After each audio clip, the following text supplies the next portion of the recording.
नाम और केंद्र का कोड। यहाँ तक ये सभी हर साल भरते आए हैं।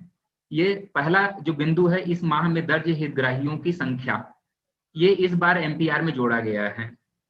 पहले ये होता था कि एएसआर में ही एक बार हम वर्ष भर में हितग्राहियों की संख्या दर्ज करते थे और उसी से एमपीआर या एमआईएस हमारा एक्सेस करता था।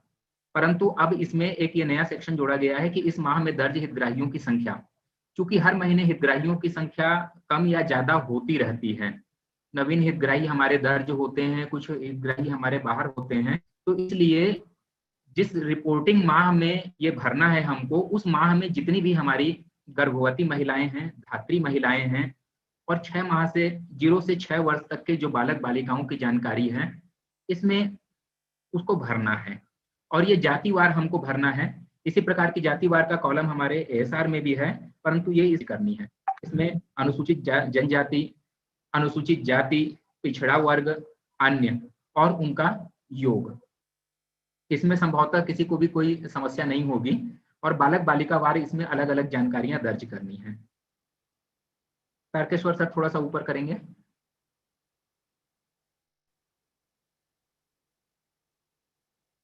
दूसरा बिंदु हम पिछले एमपीआर में भी भरते आए हैं, माह के दौरान जन्म, मृत्यु और नए पंजीकरण का विवरण। इसमें कुछ चीजों को विस्तार दिया गया है। पहला बिंदु है इसमें पंजीकृत गर्भवती महिलाओं की संख्या। पंजीकृत गर्भवती महिलाओं की संख्या का आशय है कि इस माह में रिपोर्टिंग मंथ में कितनी नवीन गर्भवती महिलाएं हमने चिन्हित की है। इसमें कुल गर्भवती महिलाओं की संख्या दर्ज नहीं करनी है, बल्कि रिपोर्टिंग मंथ में जो नवीन गर्भवती महिलाओं को हम पंजीयन करेंगे, उसकी जानकारी हमको इस माह में भरनी है और उसके पश्चात अप्रैल से इस माह तक की जानकारी। तो ये संचयी जानकारी होगी। पहली जानकारी जो है वो केवल रिपोर्टिंग मंथ की होगी और अगले कॉलम में जानकारी अप्रैल से इस माह तक। अप्रैल से इस माह तक जानकारी से तात्पर्य यह है कि इस माह की रिपोर्टिंग की जानकारी भी अप्रैल से लेकर अभी तक में योग में शामिल होगी। आनंद सर, एक छोटा सा सबमिशन था आपकी बातचीत के साथ में। यहाँ जो हम बात कर रहे हैं ना सर, इस माह में दर्ज हितग्राहियों की संख्या, तो इसका मतलब तात्पर्य ये है कि इस माह में मेरे आंगनवाड़ी केंद्र में कुल कितने हितग्राही हैं जिनको मैंने सेवाएं दी हैं, कुल जितनी भी गर्भवती महिलाएं हैं उन सभी की संख्या आएगी। ये हम सर्वे के अगेंस्ट में हर महीने अपना अपडेशन रखेंगे सर। इसको दे चाहे नहीं दे सर, महीने में जितनी भी दर्ज होंगी उन सभी की संख्या आएगी सर उसमें। हाँ बिल्कुल, सभी की संख्या आएगी जितनी भी हमारे। मैंने एक्सप्लेन किया है कि उस माह में जितनी भी गर्भवती महिलाएं दर्ज हैं, धात्री महिलाएं दर्ज हैं और 0 से 6 माह के 6 वर्ष तक के जितने भी बच्चे दर्ज हैं, उन सभी की संख्या उसमें जी, नए पुराने सभी सर, मतलब उस महीने नए पुराने सभी गर्भवती भी और पुरानी गर्भवती भी सभी आएंगे सर। पहले मैं भी केवल नीचे गर्भवती की दूसरे नंबर बिंदु पर बात कर रहा था सर अभी। जी जी जी। दूसरे नंबर बिंदु में पंजीकृत गर्भवती महिलाओं की संख्या की मैं केवल बात कर रहा था अभी, जिसमें इस माह में जो भी नवीन गर्भवती महिलाओं का हम पंजीयन करेंगे उन्हीं की जानकारी दर्ज की जाएगी और अगले कॉलम में अप्रैल से इस माह तक में इस माह की भी जानकारी इंक्लूड करके संचयी जानकारी तैयार की जाएगी। 1.1 में दूसरा बिंदु है, इसमें से ऐसी महिलाओं की संख्या जो प्रथम तिमाही में है। नवीन पंजीकृत जितनी भी गर्भवती महिलाएं हमने इस माह में दर्ज की हैं, उनमें से कितनी ऐसी गर्भवती महिलाएं हैं जिनको हमने प्रथम त्रैमास में दर्ज कर लिया है। एलएमपी के फर्स्ट ट्राइमेस्टर में जिनको हम दर्ज कर लिया है, उसमें से ये संख्या यहाँ पर दर्ज की जाएगी। यदि हमने इस बार 5 गर्भवती महिलाओं को इस महीने में नवीन चिन्हित किया है और उसमें से 3 ऐसी गर्भवती महिलाएं हैं जिनको हमने फर्स्ट ट्राइमेस्टर में ही दर्ज कर लिया है, तो ऊपर की संख्या में कॉलम में 5 आएगा और नीचे के कॉलम में 3 आएगा। अगला बिंदु है कुल गर्भवती महिलाओं की संख्या जिनकी पहला है प्रथम प्रसव पूर्व जांच होना है। ऐसी कितनी गर्भवती महिलाएं हैं जिनकी इस माह में प्रथम प्रसव पूर्व जांच ड्यू है, फर्स्ट एएनसी ड्यू है। 2.1 जो बिंदु है उसका तात्पर्य है ड्यू लिस्ट से। पहली एएनसी कितने लोगों की ड्यू है और दूसरा बिंदु है उसमें से ड्यू में से कितने लोगों की जांच की गई। इसी प्रकार अगला बिंदु है दूसरी प्रसव पूर्व जांच होना है। दूसरी एएनसी कितने गर्भवती महिलाओं की ड्यू है, और उसके अगले बिंदु में है कि उनमें से कितनी महिलाओं की एएनसी की गई।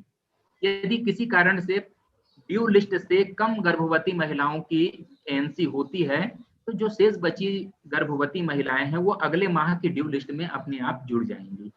तो कृपया इस बात का सभी ध्यान रखेंगे कि कुल 4 प्रसव पूर्व जांच होती हैं। चारों प्रसव पूर्व जांच की हमको ड्यू लिस्ट बनानी है, और ड्यू लिस्ट के अनुसार कितनी गर्भवती महिलाओं की जांच हुई उसकी संख्या इसमें दर्ज की जाए।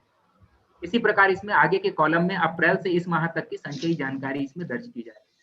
जैसा कि अभी कार्य योजनाओं का निर्माण हुआ और डायरेक्टर मैडम का भी फोकस ये है कि गर्भवती महिलाओं की संख्या और एएनसी जो है स्वास्थ्य विभाग और महिला बाल विकास के आंकड़ों में पर्याप्त अंतर है।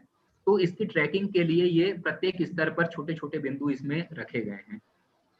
तीसरा बिंदु है कुल गर्भवती महिलाओं की संख्या जिनमें खतरे के लक्षण पाए गए।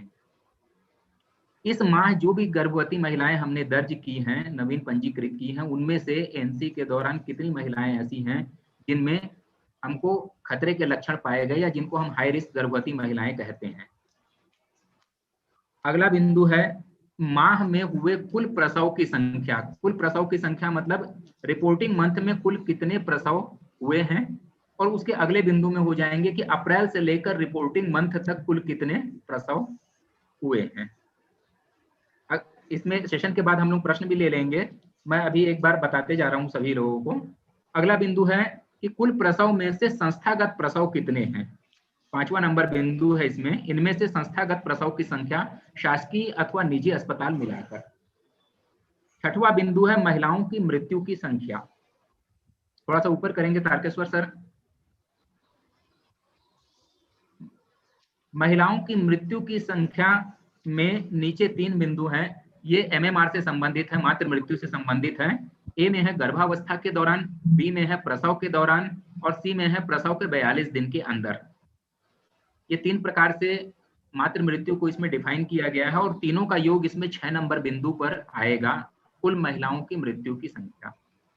इसमें कृपया ये ध्यान रखेंगे गर्भावस्था के दौरान, प्रसव के दौरान या प्रसव के 42 दिन के अंदर गर्भजनित कारणों से होने वाली मृत्यु को ही इसमें शामिल किया जाना है। मातृ मृत्यु में गर्भजनित अथवा प्रसव के दौरान जो भी जटिलताएं हैं उनके कारण यदि मृत्यु होती है तो उसी को ही मातृ मृत्यु में शामिल किया जाना है। अगला बिंदु है शिशु जन्म के समय वजन, टीकाकरण की जानकारी। पहला बिंदु है कुल जीवित जन्मे बच्चों की संख्या। प्रसव के अगेंस्ट में जितने बच्चों की संख्या इस माह में जन्म हुए हैं उसकी बालक बालिकावार जानकारी है, और इसी प्रकार अप्रैल से इस माह तक में कुल संचयी जानकारी होगी जिसमें इस माह के आंकड़े भी सम्मिलित होंगे। अगला बिंदु है जन्म के 1 घंटे के अंदर स्तनपान कराया गया। कुल जीवित जन्मों की बच्चों की संख्या में से कितने बच्चे ऐसे हैं जिनको 1 घंटे के अंदर स्तनपान कराया गया, इसकी जानकारी 1.1 इसमें जो बिंदु है 1.1 उसमें शामिल किया जाना है। 1.2 में है जन्म के 3 दिवस के भीतर वजन किया गया। माह में जन्मे कुल बच्चों की संख्या में से कितने बच्चे ऐसे हैं जिनका हमने जन्म के 3 दिन के अंदर वजन कर लिया। 1.3 में है कम वजन। माह में जन्मे बच्चे जिनमें से जितने का भी हमने वजन किया उसमें से कितने बच्चे ऐसे हैं जिनका वजन 2.5 किलोग्राम से कम है। अगला बिंदु है जन्म समय से पहले जन्मे बच्चे। कुल 37 सप्ताह प्री मैच्योर जो डिलीवरी है 37 सप्ताह से पहले कितनी डिलीवरी हुई है और उससे जन्मे कितने बच्चे हैं इसकी जानकारी 1.4 में शामिल किया जाना है। दूसरा नंबर बिंदु है माह में 1.5 महीने पूरे करने वाले बच्चों की संख्या।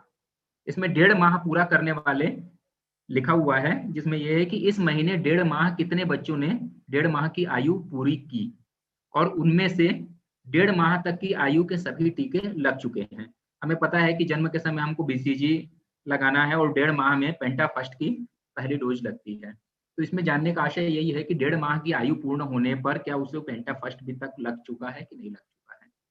इसी प्रकार यही है कि 2.5 माह पूरा करने वाले बच्चों की संख्या रिपोर्टिंग मंथ में 2.5 माह कितने बच्चों ने पूरा किया और उनमें से 2.5 माह तक के जो भी निर्धारित टीके थे वो सभी लग चुके हैं अथवा नहीं लगे हैं। 6वां नंबर बिंदु में है 3.5 माह पूरा करने वाले बच्चों की संख्या रिपोर्टिंग मंथ में, और 3.5 माह आयु तक के सभी टीके उन्हें लग चुके हैं अथवा नहीं लग चुके हैं। इसी प्रकार 8वां नंबर बिंदु है माह के दौरान 9 माह पूरा करने वाले बच्चों की संख्या। 9 माह में हमें पता है कि मीजल्स का टीका लगता है, विटामिन ए की पहली डोज दी जाती है। अगला बिंदु उसी में ही है कि बच्चे जिन्हें 9 माह में खसरे के साथ में विटामिन ए प्राप्त हुआ है। 10वां बिंदु है माह के दौरान 12 माह अथवा 1 वर्ष पूरा करने वाले बच्चों की संख्या, और 10.1 में है कि इनमें से कितने बच्चे ऐसे हैं जिन्हें बीसीजी, मीजल्स, पोलियो के खुराक, डीपीटी, पेंटावेलेंट, मतलब 1 वर्ष तक के जो भी निर्धारित टीके हैं वो सारे उन्हें प्राप्त हो चुके हैं। तारकेश्वर सर थोड़ा सा ऊपर करेंगे सर।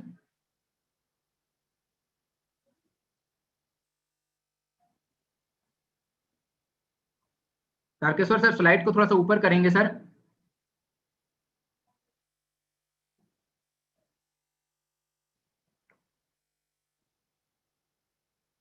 अब इसमें अगला बिंदु है बाल मृत्यु की जानकारी। प्रसव के दौरान कितने मृत बच्चों की जन्म हुआ, बालक बालिकावार, उसकी जानकारी है इसमें। मृत बच्चे मतलब स्टिल बर्थ की जानकारी ही इसमें दर्ज की जानी है। अगला बिंदु है जन्म के 28 दिन के भीतर कितने बच्चों की मृत्यु हुई रिपोर्टिंग मंथ में, और अप्रैल से लेकर रिपोर्टिंग मंथ तक की संख्या को शामिल करते हुए। अगला बिंदु है मृत शिशुओं की संख्या जन्म के 29 दिन से 12 महीनों के बीच में, और उसका अगला बिंदु है मृत बच्चों की संख्या 1 वर्ष से 5 वर्ष के बीच में। कुल मिलाकर इसमें जन्म के 28 दिन के भीतर की रिपोर्टिंग अलग करनी है, 29 दिन से 12 महीनों के बीच की रिपोर्टिंग अलग करनी है, और 1 वर्ष से 5 वर्ष तक के बच्चों के मृत्यु की रिपोर्टिंग अलग करनी है, और साथ में इसमें संचयी जानकारी जो अप्रैल से लेकर रिपोर्टिंग मंथ तक की है उसे भी शामिल करनी है। अगले सेक्शन पर चलते हैं, सूक्ष्म पोषण तत्व अनुपूरण। जैसा कि सभी लोगों को पता है कि आंगनबाड़ी केंद्रों के माध्यम से बच्चों से लेकर प्रजनन आयु वर्ग तक की सभी गर्भवती धात्री महिलाओं को हम आयरन फोलिक एसिड का अनुपूरण करते हैं।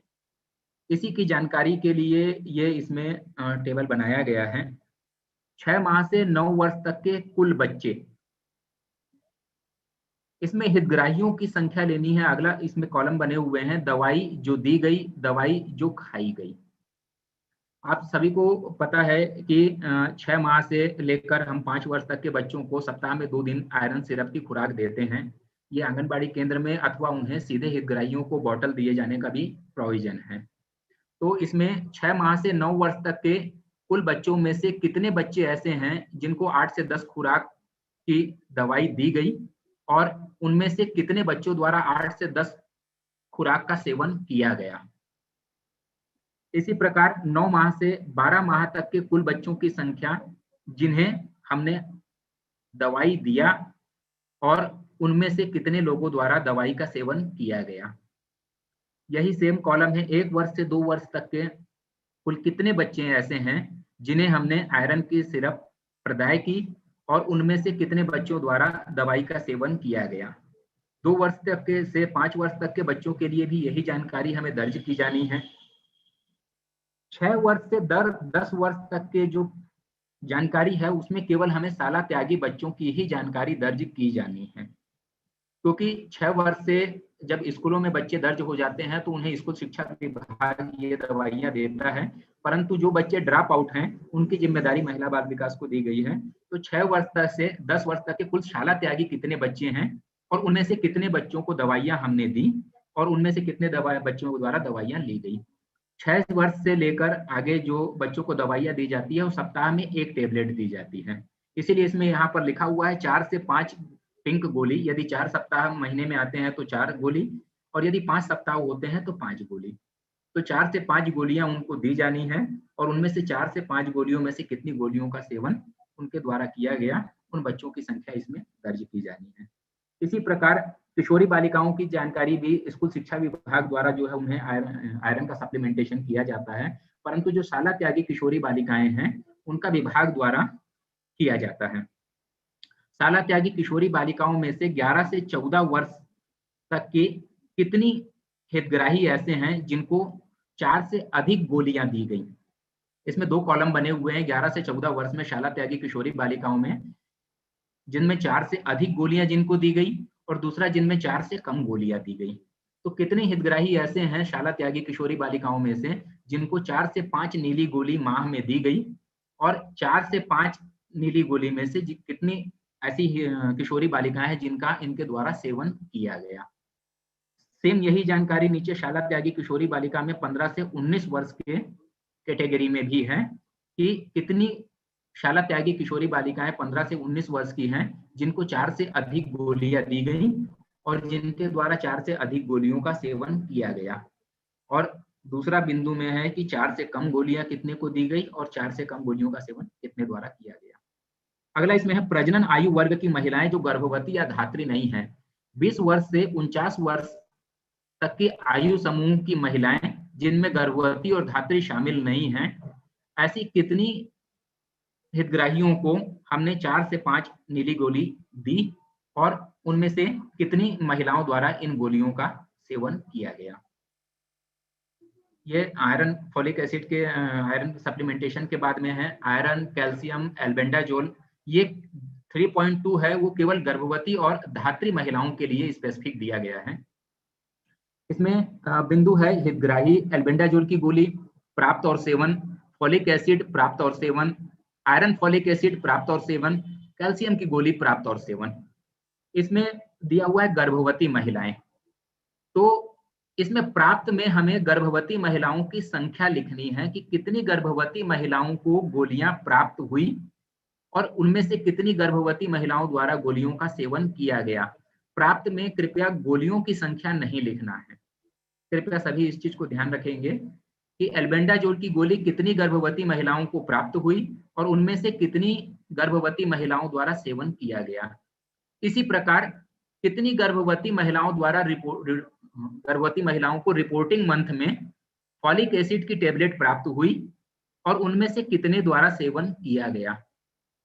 आगे आयरन फॉलिक एसिड, कितनी गर्भवती महिलाएं ऐसी हैं जिनको आयरन फॉलिक एसिड की टेबलेट प्राप्त हुई और उनमें से कितनी गर्भवती महिलाओं द्वारा इसका सेवन किया गया। और इसी प्रकार कैल्शियम की गोली है कि कितनी गर्भवती महिलाओं को कैल्शियम की गोली प्राप्त हुई और उनमें से कितने के द्वारा सेवन किया गया। नीचे एक बिंदु है धात्री महिलाएं, चूंकि धात्री महिलाओं को एल्बेंडाजोल की गोली और फॉलिक एसिड की टेबलेट दिए जाने का प्रोविजन नहीं है, आयरन और कैल्शियम की गोली दिए जाने का प्रोविजन है, इसीलिए आगे इसमें 4 कॉलम को ब्लॉक कर दिया गया है। इसमें धात्री महिलाओं में कितनी धात्री महिलाएं ऐसी हैं जिनको आयरन फॉलिक एसिड की टेबलेट प्राप्त हुई हैं और उनमें से कितने के द्वारा सेवन किया गया। आगे कैल्शियम की गोली के लिए भी सेम है कि कितनी को प्राप्त हुई और कितने लोगों के द्वारा, कितनी गर्भधात्री महिलाओं के द्वारा सेवन किया गया। अगला है विटामिन ए का अनुपूरण बच्चों के लिए 3.3 में सभी लोगों को मालूम है कि विटामिन ए का अनुपूरण साल में 2 बार किया जाता है जब दस्तक अभियान चलाया जाता है। इसके अतिरिक्त एक बार 9वें मंथ में जब मिजल्स का टीका लगता है उस समय खसरे के टीके के साथ में विटामिन ए दिया जाता है, परंतु उसकी जानकारी पूर्व में बिंदु क्रमांक 2 में हम दर्ज कर चुके हैं। इसलिए इसमें केवल दस्तक अभियान के दौरान जो विटामिन ए का अनुपूरण किया जाता है केवल उसी की जानकारी ही दर्ज की जाए। संभवतः यह भी प्रयास किया जाएगा कि वर्ष में 2 बार ही इस पोर्टल को इसमें ओपन किया जाएगा जिसमें डेटा फीड किया जा सके। शेष मंथ में ये ब्लॉक्ड रहेगा क्योंकि बहुत सारी इसमें गलत जानकारियां हर महीने कार्यकर्ताएं भर देती हैं, जबकि इसमें केवल दस्तक अभियान के दौरान जो विटामिन ए का अनुपूरण वर्ष में 2 बार किया जाता है 6-6 माह के अंतर में, केवल उसी महीने में ही ये रिपोर्टिंग की जानी है। उसके अतिरिक्त माहों में इसकी रिपोर्टिंग कृपया नहीं की जाए। अगला बिंदु है कृमिनाशन सेवन बच्चों एवं किशोरियों हेतु। कृमिनाशन सेवन भी वर्ष में एक बार राष्ट्रीय कृमिनाशक दिवस के दौरान ये कृमिनाशन किया जाता है जब डीवर्मिंग डे हम मनाते हैं, और डीवर्मिंग डे के 10-15 दिन के अंदर हम उसका एक मॉप अप राउंड चलाते हैं। केवल ये 2 अवधि में ही केवल एल्बेंडाजोल की गोलियों की जानकारी इसमें दर्ज की जाए, वर्ष भर इसमें जानकारियां दर्ज नहीं की जानी है। 1 से 2 वर्ष के बच्चे, 2 से 5 वर्ष के बच्चे, 6 से 10 वर्ष के शाला त्यागी बच्चे और शाला त्यागी किशोरी बालिकाओं, इसमें उन बच्चों की संख्या या बालिकाओं की संख्या दर्ज की जानी है जिन्हें डीवर्मिंग डे के दौरान या मापअप डे के दौरान एल्बेंडाजोल की गोलियां प्रदाय की गई या जिनका कृमि नाशन किया गया। तो ये सेक्शन 1 से लेकर 3 तक के इसमें बिंदुओं में यदि किसी के भी कोई क्वेरी हो या कोई भी प्रश्न हो तो वो सादर आमंत्रित हैं, कृपया आप अपने प्रश्न पूछ सकते हैं।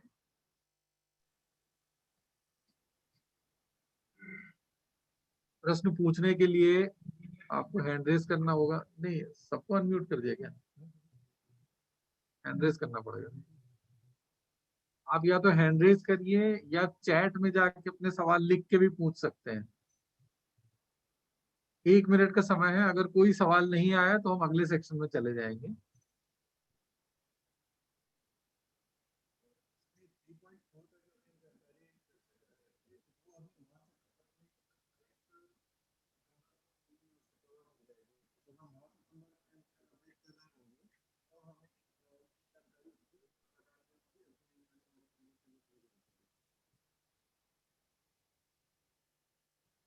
कोई सवाल नहीं आया अभी तक।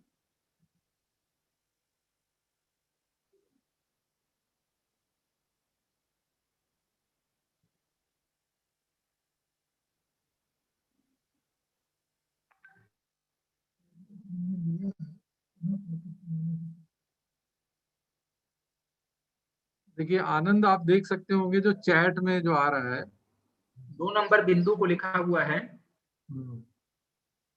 एक दो प्रश्न नंबर है सर, 2 बिंदु नंबर। हाँ, 2 नंबर बिंदु समझा दीजिएगा। और उसके ऊपर एक जो और बड़ा इंटरेस्टिंग जो लिखा है, परियोजना बड़ौद से, कि सर पढ़ तो हमने लिया है, पढ़कर पुनः पढ़कर सुनाने से क्या फायदा। तो परियोजना बड़ौद, आप ये बता दें कि आपको किस तरह से आपको मतलब समझना है। ठीक है, मतलब हम तो इसलिए पढ़ रहे हैं जिससे चर्चा की जा सके।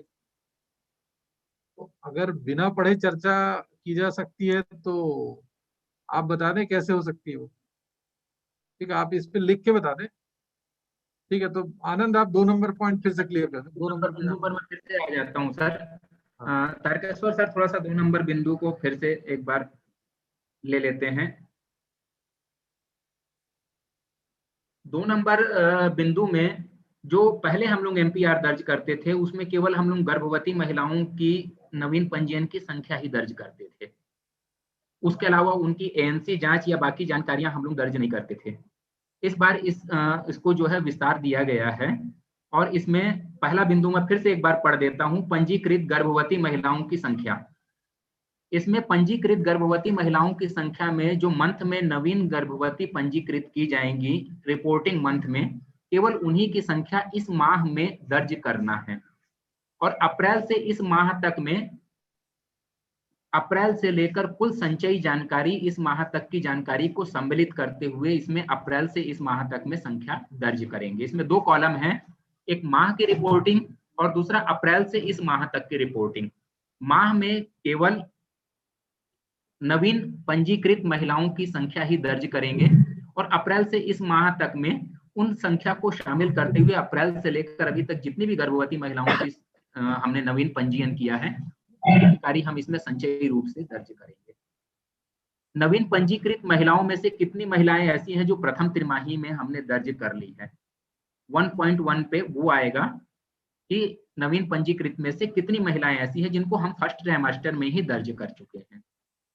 आगे 2.1 से लेकर 2.8 तक में एएनसी चेकअप्स की जानकारी है, जिसमें यह है कि फर्स्ट एएनसी कितने की होनी है और 2.2 में है उनमें से कितने की फर्स्ट एएनसी हुई। 2.3 में है दूसरा प्रसव पूर्व जांच कितने का होना है और 2.4 में है दूसरा प्रसव पूर्व जांच उनमें से कितने का हुआ। 2.5 में है तीसरी एएनसी कितने की होनी है और उनमें से कितने की थर्ड एएनसी हुई और इसी प्रकार चौथी एएनसी कितने की होनी चाहिए थी और उनमें से चौथी एएनसी कितने की हुई। केवल ये 4 बिंदु है 2.1 से 2.8 तक, जिसमें पहला है ड्यू लिस्ट कितने की है और दूसरा उनमें से कितने की एएनसी हुई। तीसरा नंबर बिंदु है इसमें कुल गर्भवती महिलाओं की संख्या जिनमें खतरे के लक्षण पाए गए। माह के दौरान जो पंजीकृत गर्भवती महिलाएं की संख्या है, उनमें से कितनी ऐसी महिलाएं हैं जिनमें खतरे के लक्षण पाए गए हैं या जिनको हम हाई रिस्क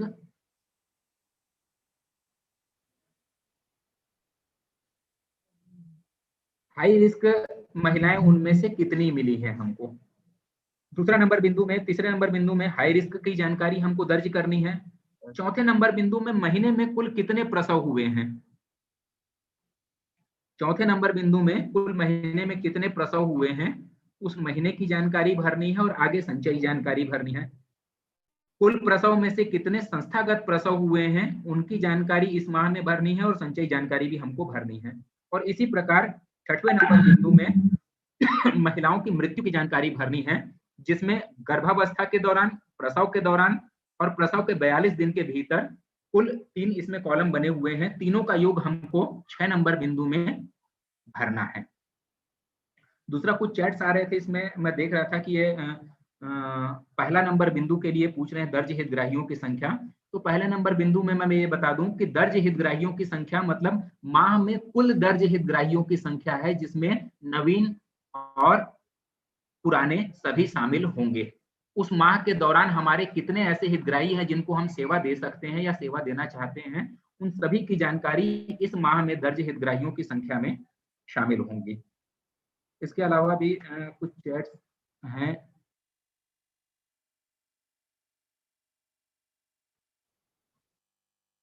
सरल क्रमांक 1 पर सभी पंजीकृत गर्भवती महिलाओं की संख्या लेना ही अथवा सिर्फ प्रथम त्रैमासिक। देखिए, सरल क्रमांक 1 में कुल पंजीकृत जो भी नवीन गर्भवती महिलाएं चिन्हित की जाएंगी, उनकी सभी की संख्या लेनी है। और उसी के नीचे जो अगला बिंदु है 1.1, उनमें से कितनी फर्स्ट ट्राइमेस्टर में हमने दर्ज की, दोनों के लिए पृथक पृथक कॉलम बना हुआ है। ये चैट आया हुआ है, उसका मैं जवाब दे रहा हूं।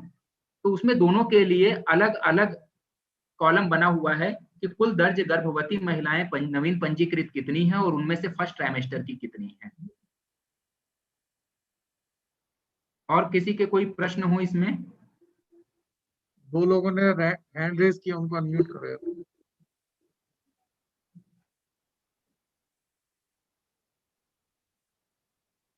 बात कर सकते हैं।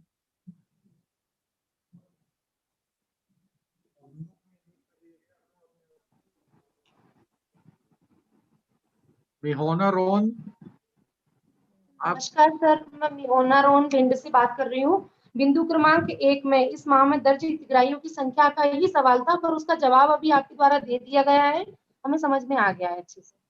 Very good, very good. ये परियोजना बड़ौत को जरा अनम्यूट करो, इनसे जरा पूछो, इनने फिर काफी लंबा चौड़ा लिखा है। अच्छा अच्छा, हाँ चलो छोड़ो छोड़ो छोड़ो, कोई इम्पोर्टेंट तो नहीं।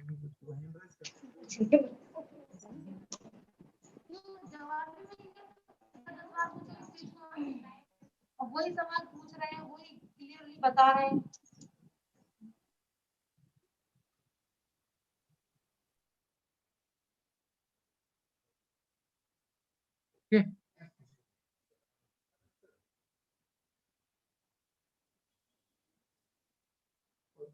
देखो नए कुछ आ गए। बिंदु क्रमांक 2 के बिंदुओं में यदि कोई महिला गर्भावस्था के 7 माह में दर्ज हुई है, उसे कौन सी एनसीएच चिन्हित माना जाएगा? Good question. पहली एनसी ही होगी सर, सबसे पहले तो किसी भी महीने में यदि दर्ज की जाएगी तो, और यदि उससे पहले कोई प्रसव पूर्व जांच नहीं हुई है उसकी।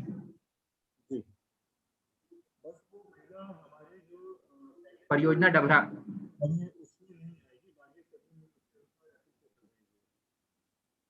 नहीं, जावरा से पूछा। अप्रैल से इस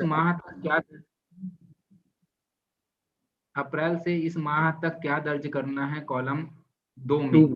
अप्रैल से इस माह तक में कुल जितनी भी जानकारियां हैं, अप्रैल से लेकर जितनी भी संख्या है, उसका योग इसमें दर्ज करना है, जिसमें इस माह की जानकारी भी सम्मिलित होगी अप्रैल से इस माह तक में।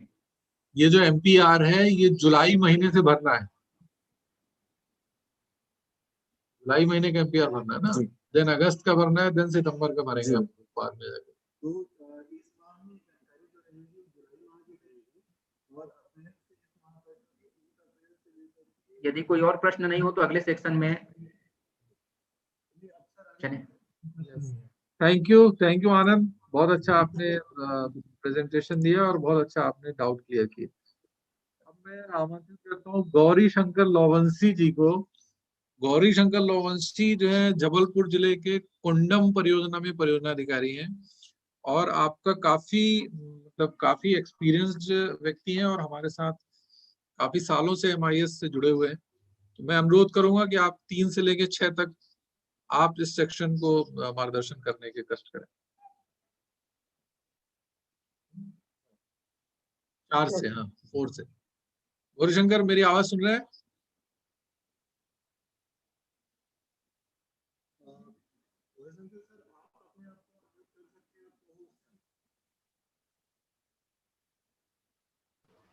जुड़े हैं कि नहीं जुड़े?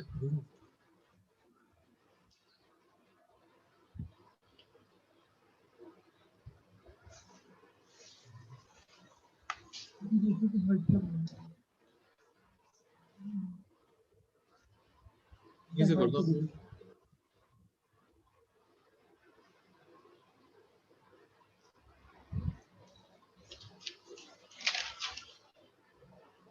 हाँ लोवंशी जी, कैरी ऑन।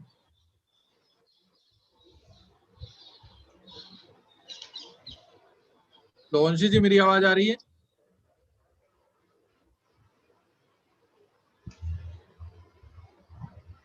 चलो, मुझे लगता है लोवंशी जी से संपर्क नहीं कर। तारकेश्वर तुम ये सेशन ले लो 4 नंबर से।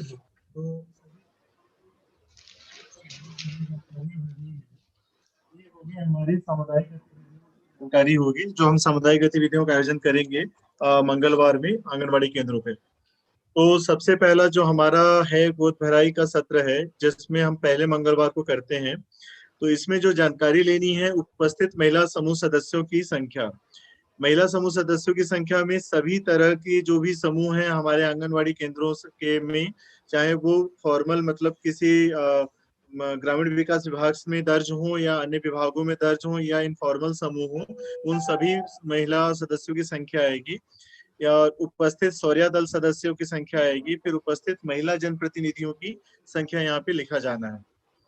इसके बाद से फिर हम देखते हैं जो हमें हमारे हितग्राही हैं गर्भवती महिलाएं और धात्री महिलाएं, उनसे जुड़े हुए जो हमें जानकारी भरनी है उसको अगर हम देखें तो सबसे पहले उस आयोजन में कुल आई हुई गर्भवती महिलाओं की संख्या जो कि पहली तिमाही से लेकर के प्रसव के समय प्रसव के पूर्व तक की महिलाएं हो सकती हैं। और उसके बाद हम लिखेंगे इनमें से पहली तिमाही में दर्ज हुई महिलाओं की कुल कितनी संख्या है। और उसके बाद हम लिखेंगे कि कुल जो हमारी महिलाएं गर्भवती कॉलम 1 के अनुसार कितनी ऐसी महिलाएं जिनकी कम से कम 1 बार स्वास्थ्य जांच हो चुकी है, कितनी है जिनकी 2 बार स्वास्थ्य जांच हो चुकी है, कितनी महिलाएं जिनकी 3 बार स्वास्थ्य जांच हो चुकी है, कितनी महिलाएं हैं जिनकी 4 बार स्वास्थ्य जांच हो चुकी है। तो हमारा कॉलम 1 के अगेंस्ट में हमारे कॉलम 3 की जानकारी का टोटल होगा ये। फिर उसके बाद के कॉलम में है कि जो कुल गर्भवती महिलाएं हमारी, उनमें से कितनी गर्भवती महिलाएं ऐसी हैं जिनकी कम से कम एक स्वास्थ्य जांच अस्पताल में हुई है, किसी भी अस्पताल में। ये हमारा PSC हो सकता है, प्राथमिक स्वास्थ्य केंद्र हो सकता है, CSC हो सकता है और जिला अस्पताल हो सकता है, सिविल हॉस्पिटल हो सकता है, या फिर हर महीने की 9 तारीख को प्रधानमंत्री मातृ सुरक्षा योजना के अंतर्गत रजिस्टर्ड कोई भी प्राइवेट क्लिनिक, अगर महिला ने उनके पास में जाकर के स्वास्थ्य जांच कराई है तो हम उसको यहाँ पर मानेंगे। फिर इसके बाद से इनमें से खून की कमी वाली महिलाओं की क्या संख्या है, यहाँ पर हम जरूर देखेंगे कि प्रथम तिमाही वाली महिलाएं कितनी है खून की कमी वाली, द्वितीय तिमाही वाली कितनी है और तृतीय तिमाही वाली कितनी है, क्योंकि और ये हमारी कुल महिलाओं की संख्या से मैच खाएगा। फिर इसके बाद में है इसमें इनमें से ऐसी महिलाएं जिनका वजन पूर्व माह में से 1 किलोग्राम से कम वजन बढ़ा है। ये हम हर महीने जब गर्भवती महिलाओं का वजन लेंगे तो उन महिलाओं की संख्या लिखेंगे जिनका पिछले माह से इस माह की तुलना में 1 किलो से कम वजन बढ़ा है। इसके बाद हम लेंगे कि पूर्व माह की खुराक पूरा किए महिलाओं की संख्या। खुराक पूरा किए का मतलब ये है हमारा कि अगर उस महिला को जितना फोलिक एसिड का टैबलेट मिला था, आयरन गोली मिली थी और कैल्शियम मिली थी उस माह के लिए, उसने पूरी की पूरी गोलियां खाई हैं या नहीं खाई हैं। अगर नहीं खाई है मतलब पिछले पहले मंगलवार से लेकर के इस पहले मंगलवार तक, तो उसके अकॉर्डिंग हम यहाँ पे जानकारी लिखेंगे उन महिलाओं की संख्या जिन्होंने पूरा खाया है। फिर हम धात्री माताओं में आते हैं, तो यहाँ पर आयोजन में आई कुल धात्री माताओं की संख्या। फिर हम लिखेंगे उनको कितनी धात्री महिलाओं को आयरन की गोली दी गई है, कितनी धात्री महिलाओं को कैल्शियम की खुराक पूरा किया है, ये जानकारी आएगी। इसके बाद हम लिखेंगे उन माताओं के बच्चों की संख्या जिनका पिछले माह की तुलना में वजन कम हुआ है, वजन बढ़ा नहीं है। फिर उन माताओं की संख्या जिनका पिछले माह की तुलना में जिनके बच्चों का वजन 500 ग्राम से कम बढ़ा है। ये दोनों ही हमारे लिए, एक का तो वजन नहीं बढ़ा और दूसरे का वजन बढ़ा तो 500 ग्राम से कम बढ़ा।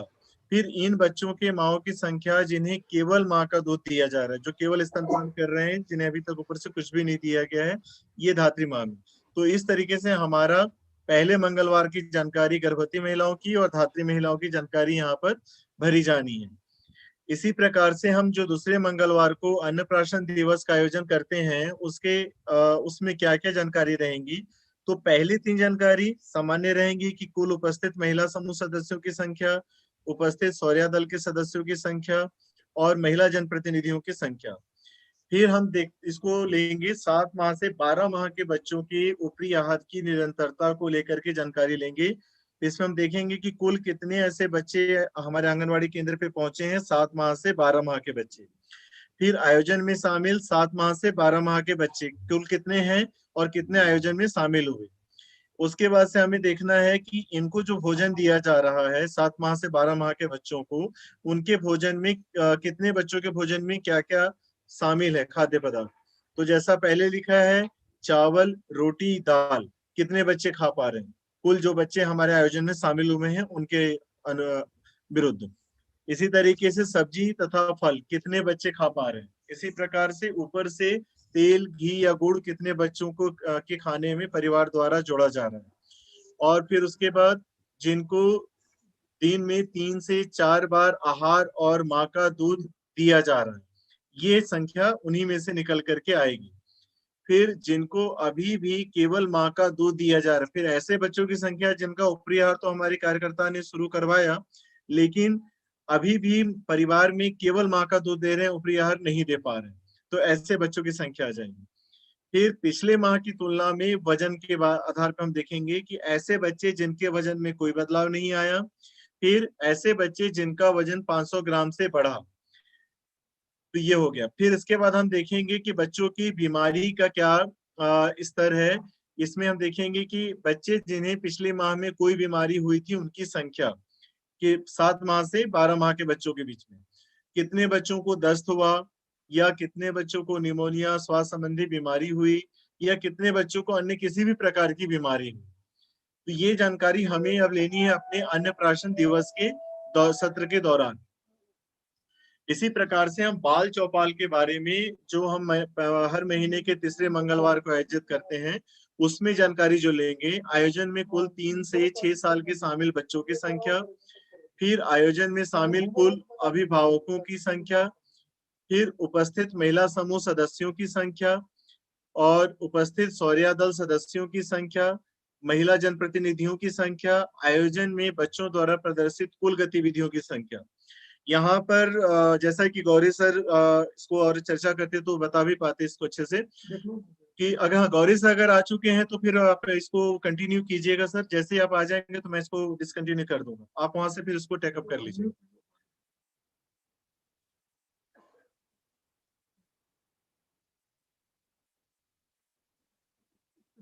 हाँ सर, आप अपने आप को अनम्यूट कीजिए, मैंने यहाँ से ओके कर दिया है। आप वैसे भी को होस्ट अनम्यूट कर सकते हैं अपने आप को।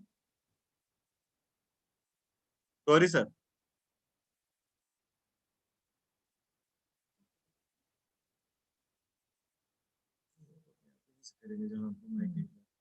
सर जहाँ पे म्यूट या अनम्यूट लिखा हुआ है, जहाँ से स्पीकर माइक का निशान बना हुआ है ना, उसको क्लिक कीजिए।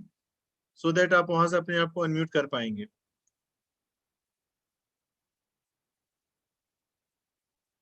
जी, ये जो मैं आपको पॉइंट बताना चाह रहा था, बाल चौपाल में जो छठवां बिंदु है, जिसमें आयोजन में बच्चों द्वारा प्रदर्शित कुल गतिविधियां ये बच्चों की संख्या से ज्यादा हो सकता है।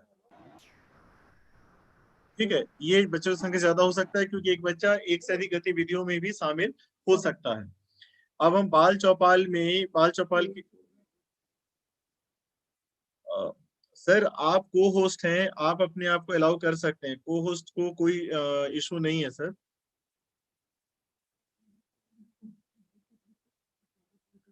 नहीं, मैं तो आज के ही पूछ सकता हूँ, मुझसे पूछ ही सकता हूँ, कोई मोर में नहीं है और कुछ नहीं कर सकता।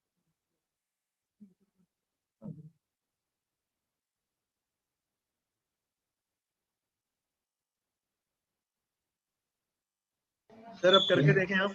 हाँ, हो गया। जी सर, नमस्कार, आवाज आ रही सर?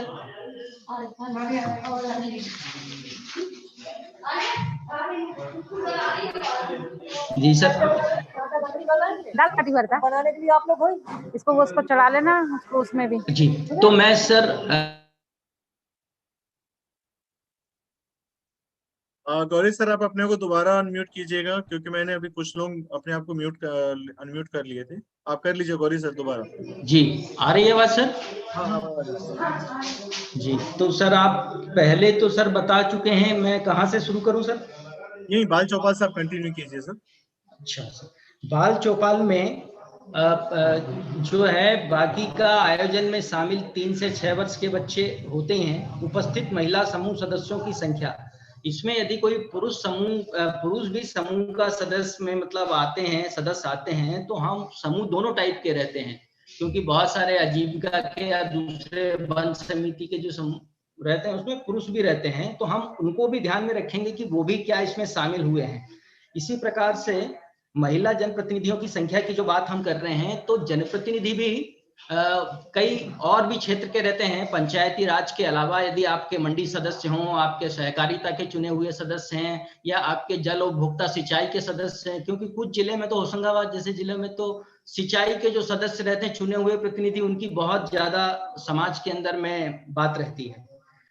इसी प्रकार से फिर ये अभिभावकों की संख्या आप जानते हैं, शौर्य दल सदस्यों की संख्या आप जानते हैं। फिर है आयोजन में बच्चों द्वारा प्रदर्शित कुल गतिविधियां, तो इसमें एक बच्चे के द्वारा हो सकता है कि एक से ज्यादा भी गतिविधियां प्रदर्शित की जा सकती होंगी, तो हमें उन एक बच्चे की 2 गतिविधि है तो उन 2 गतिविधियों को भी इसमें जोड़ के रखना है।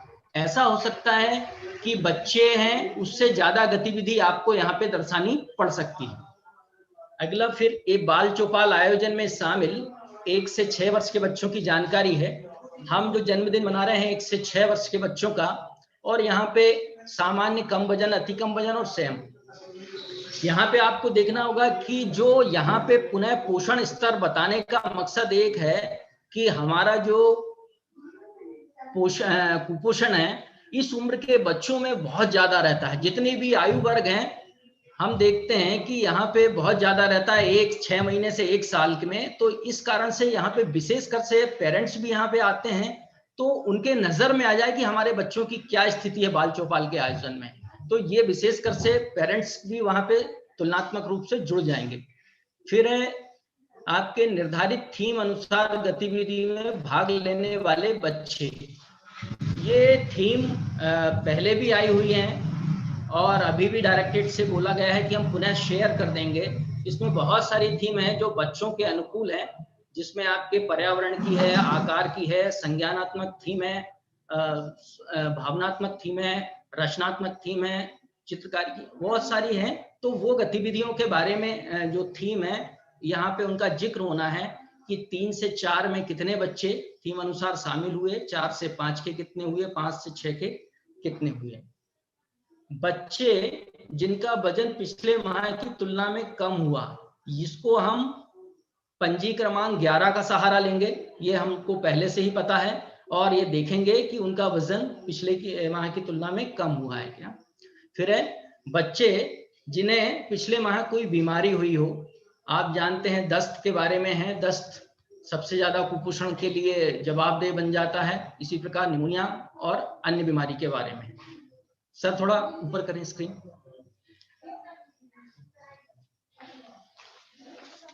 लालिमा दिवस के बारे में, ये हमारे लिए था पहले भी, मगर इस पे बार बार इस चीज के लिए हमें ये चीज आती है कि हम जांच कम करा पाते हैं, और वही जांच को कराने के लिए इसको बार बार काफी अलग अलग हितग्राही समूह में इसकी चर्चा की गई है, इसकी रिपोर्टिंग की जा रही है। आयोजन में शामिल किशोरी बालिका 11 से 14 की कितनी हमारे लालिमा दिवस के आयोजन में आ रही हैं, है ना? आप बता दीजिएगा कि हमें जो हमारे आयोजन में आ रही हैं उन्हीं बालिकाओं का जिक्र करना है। इसी प्रकार से 15 से 19 की कितनी आयोजन में शामिल हो रही हैं। इसी प्रकार से आयोजन में महिला समूह सदस्यों की संख्या, मैं पुनः कहूंगा कि जिस भी प्रकार के समूह सदस्य हैं, जितने भी प्रकार के समूह हैं, वो सब लोग की यहाँ पे सहभागिता जुड़ना। फिर 20 से 49 वर्ग के प्रजनन आयु वर्ग की महिलाएं, ये पहले इस पे चर्चा हो चुकी है कि उसमें से कितनी माताएं यहाँ पे आई हैं, उनका जिक्र होना है। आयोजन में शामिल महिला जनप्रतिनिधियों की संख्या, जनप्रतिनिधि चर्चा कर चुके हैं, कई रूप में होते हैं। आज की तारीख में सीधा सीधा सरपंच ना कह रहे हैं, मगर प्रधान के रूप में वो सिस्टम में उनका काम जारी है, तो हमको उस तरीके से इसको ले लेना है।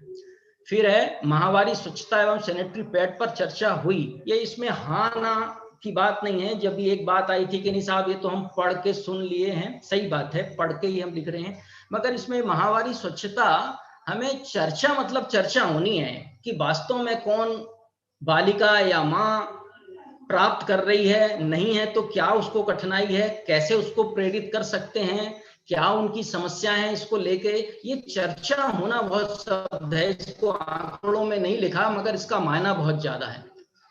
फिर अगला है लालिमा दिवस के दौरान लक्षणों के आधार पर खून की कमी। ये नीचे हम 3 ग्रुप दिखा रहे हैं, लक्षण के आधार पे हमें चिन्हित करना है कि खून की कमी है या नहीं। जैसे हमने ILA में भी पढ़ा है और बहुत अच्छे से बार बार अभ्यास करके भी मॉड्यूल में बताया है कि नहीं साहब, आंख पे पीलापन, सफेदपन, जीभ में सफेदपन, नाखून में धब्बा, पीलापन एवं सांसों का फूल जाना, हांफी भराना, ऐसे लक्षण उसमें लिखे हुए हैं, बहुत आसान आसान। इन लक्षणों के आधार पे हमको ये तय करना है कि कितनी बालिकाएं खून की कमी से, या 15 से 49 की, या 15 से 19 या 20 से 49 की हमने ऐसी चिन्हित की है। फिर है ये लक्षण पहचान रहे हैं तो उससे काम नहीं बनेगा, हमको सेवा भी देनी है उनको। तो इन्हीं 3 ग्रुप में कितनी हमारी हितग्राही बालिकाओं को और माताओं को, महिलाओं को, कितने को हम ये सेवा दे रहे हैं आयरन की गोलियों के रूप में, वो भी 4 या 4 से अधिक गोलियों के रूप में। क्योंकि ये बात पे जोर देना है 4 पे, क्योंकि बहुत सारी जगह 1 या 2 ऐसा करके वो फिर गणना में आता जा रहा है। तो जब भी हम MPR लेंगे, हम चर्चा करते जाएंगे कि हम 4 या 4 से अधिक पे क्यों जोर दे रहे हैं, उसका महत्व बताएंगे, तो शायद नीचे कार्यकर्ता भी फिर हितग्राही के साथ वैसे ही कनेक्ट होगी। सर ऊपर करें। अगला हमारा सुपोषण दिवस है, 5वां मंगल। सर स्लाइड ऊपर प्लीज। हाँ, ये बहुत दिनों से बात आती थी कि माता और पिता दोनों को जवाबदेह बनाया जाए पोषण के लिए। और वास्तव में कई चीजें ऐसी होती है कि पिता ही घर से ज्यादा बाहर रहता है, वो उसको ज्यादा सामाजिक लगाव और प्रतिष्ठा से जुड़ा रहता है। यदि उसके घर में कोई कुपोषित बच्चा है तो सीधी सी बात है, कभी कभी माँ से ज्यादा पिता को बात लग जाती है, चोट करती है। तो हर चीज में जो भी हम हस्तक्षेप करना चाहते हैं कुपोषित बच्चे के लिए, किशोरी बालिका के लिए या गर्भवती माता के लिए, तो यहाँ पे पुरुष को इसीलिए जोड़ा है कि एक की बजाय 2 लोग देखने वाले हो जाएं। और सीधी सी बात है कि जितना हम सेवा प्रदाता बच्चों से जुड़े हैं, उससे कई गुना माता पिता जुड़े रहते हैं, वो जान दे सकते हैं। इस लेवल का एक हितग्राही यदि एक देखभाल करता पुरुष है घर में और उसको हम नहीं जोड़ पा रहे हैं, तो एक बहुत बड़ा नुकसान हो रहा था हमारी सेवाओं का। तो पुरुषों को बहुत अच्छे से जोड़ने के लिए इसमें गर्भवती महिलाओं से संबंधित जितने पुरुष आ रहे हैं और बाकी लोग को प्रेरित करके इसको बढ़ाना है। फिर धात्री माताओं से संबंधित कितने पुरुष हैं जो आए। इसी प्रकार से आयोजन में गंभीर कुपोषित बच्चों से, जिसको हम सेम बच्चे कह रहे हैं, उनसे संबंधित कितने पुरुष हैं। एनीमिक महिला किशोरी से संबंधित पुरुष कितने हैं। फिर है महिला समूह सदस्यों की संख्या। फिर मैं कहूंगा कि इसमें पुरुषों पे प्रधानता है। यदि कोई पुरुष भी समूह से जुड़ा हुआ है और यहाँ पे आ रहा है तो हम यहाँ पे उनका जिक्र करें।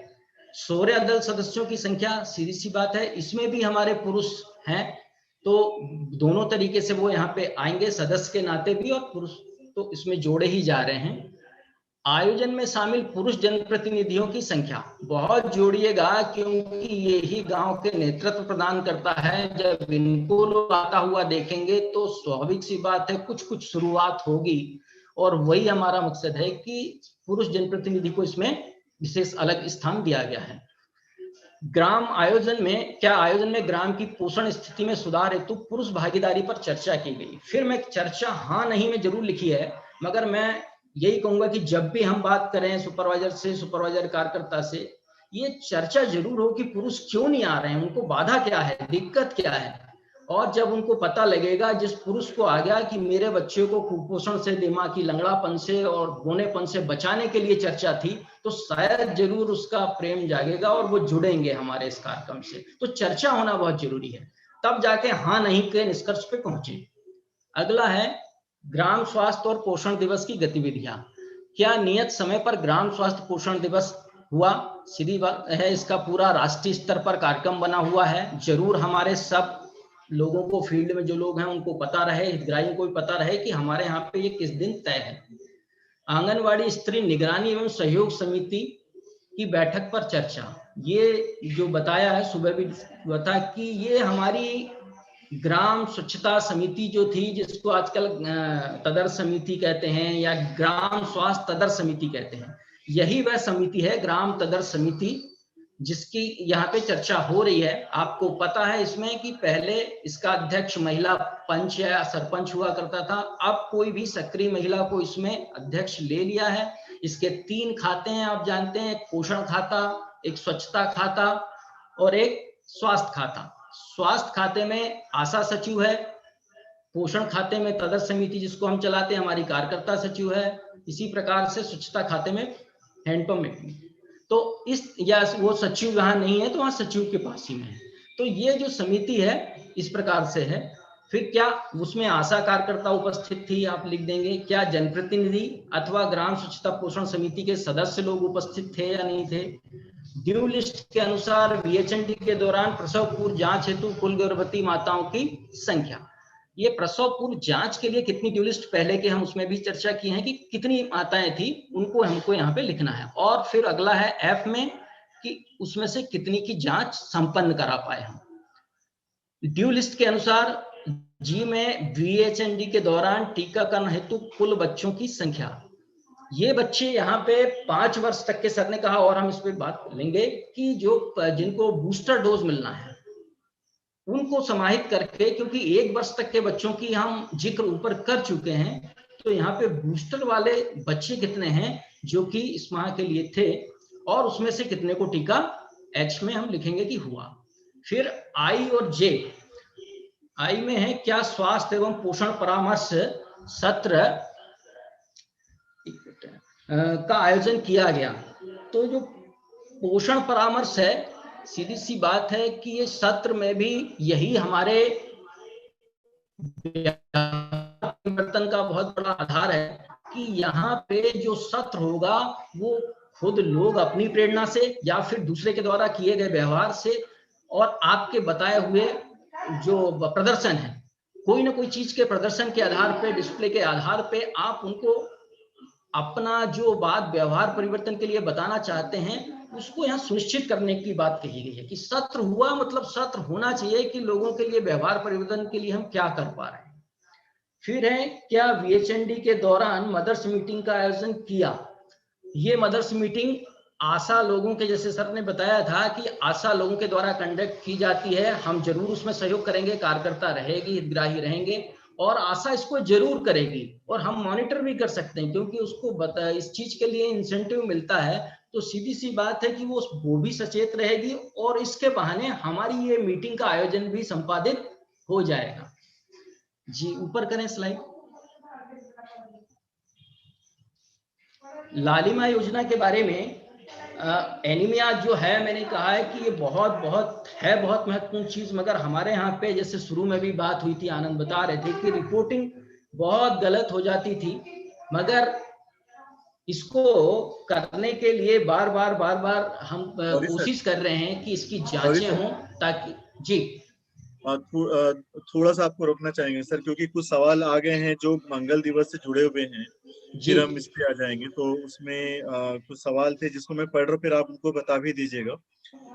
जैसे एक सवाल ये है कि जो आयरन की गोली का वितरण और अनुपूरण है, ये मंगल दिवस की जानकारी क्या उसी दिन भरी जाएगी कि माह में पूरे माह के बाद भरी जाएगी? ये तो पूरा मासिक है सर, पूरा मासिक है मंगल दिवस का, तो माह के अंत का ही है सर। बिल्कुल। दूसरा ये था कि जो मंगल दिवस की जानकारी है, क्या जुलाई अगस्त में भरी जाएगी?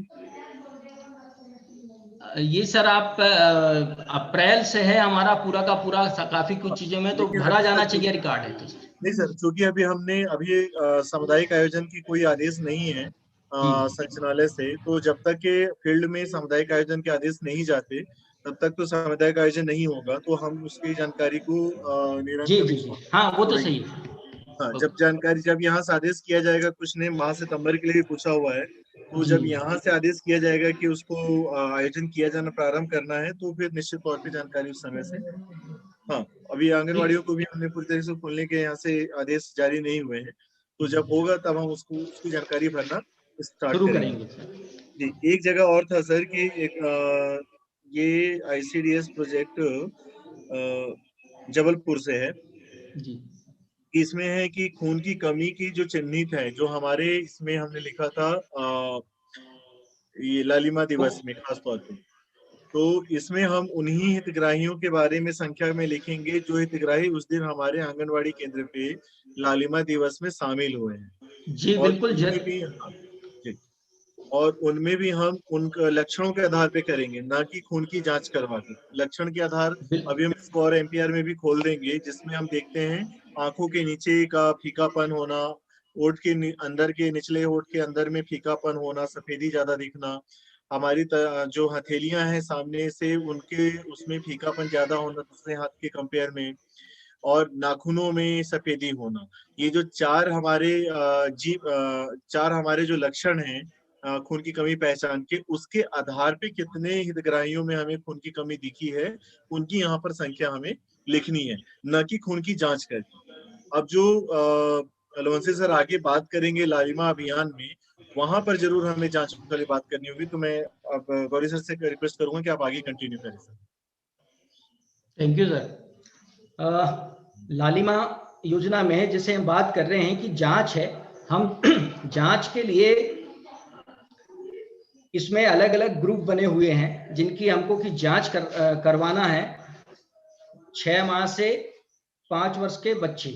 अब ये इसमें पहले ये जान लें कि पहले वाले MPR में हमारी थोड़ी स्पष्टता कम थी, अब बहुत स्पष्ट है कि पहले एक जुड़ा हुआ अप्रैल से अब तक आता था कि कितने बच्चों की जांच की गई। इस बार ये अच्छा है कि इसी माह में, रिपोर्टिंग माह में जितनी हमने जांच की है केवल उसी का स्तर हमको बताना है।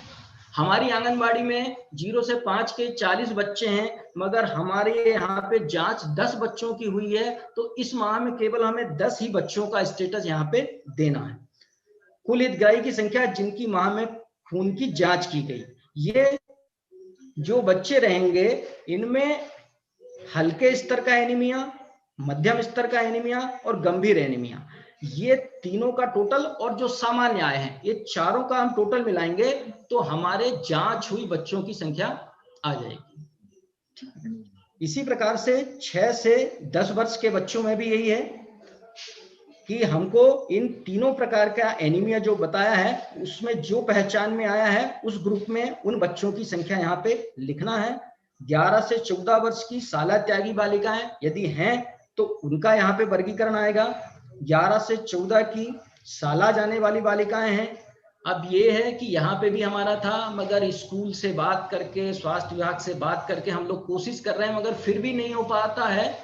फिर भी हमारा ट्राई यही है कि ये ज्यादा से ज्यादा 11 से 14 साल की स्कूल जाने वाली बच्चियां हैं, उनका भी जांच हो जाए।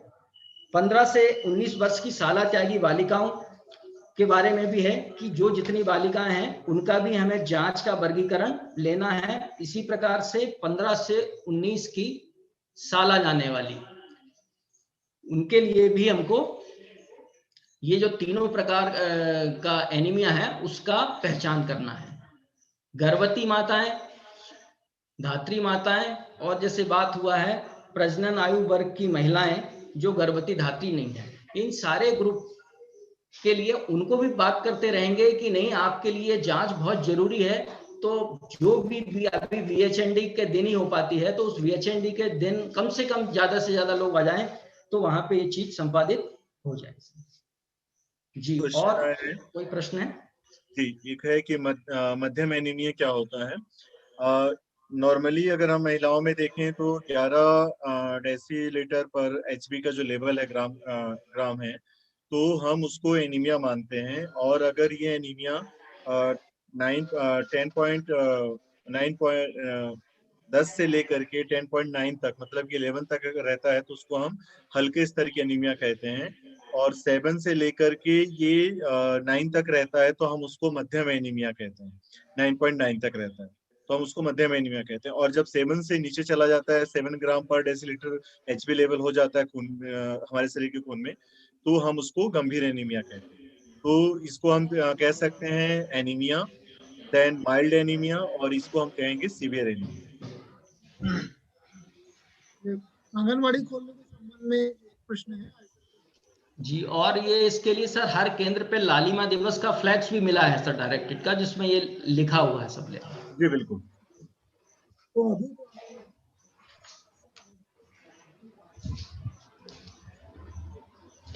और अभी केवल ये है कि हमें वजन के हिसाब से ग्राम आरोग्य केंद्रों में 4 से 5 बच्चों को एक ग्रुप में बुला करके उनका वजन और शारीरिक माप करना है, जो 29 मई के संचालनालय के पत्र के माध्यम से आप सभी को सूचित किया गया था कि ये प्रक्रिया शुरू करना है, ताकि हम बच्चों के पोषण स्तर की निगरानी कर सकें। और साथ ही साथ टीकाकरण के अन्य किसी भी गतिविधि के लिए अभी आंगनवाड़ी केंद्र पर संचालनालय की तरफ से निर्देश नहीं जारी किए गए हैं। तो जब जारी किए जाएंगे तो वो चीजें जो हमारे MPR का हिस्सा है वो उसके बाद से एड ऑन होती चली जाएंगी।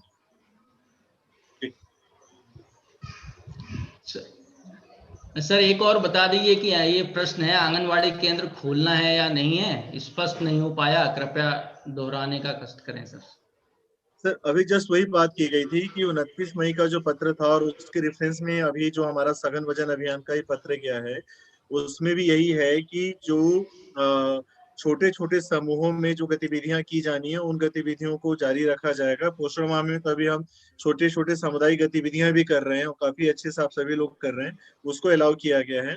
और बाकी अन्य किसी चीज के लिए भी आंगनवाड़ी पर भी अलाउ नहीं किया गया है। वजन, टीकाकरण और छोटी सामुदायिक गतिविधियां पोषण माह के दौरान। जी, एक प्रश्न ये था कि क्या शाला जाने वाली बालिका की जांच स्कूल में होती है, तो क्या MPR में रिपोर्ट करना है? क्या जरूर करना है?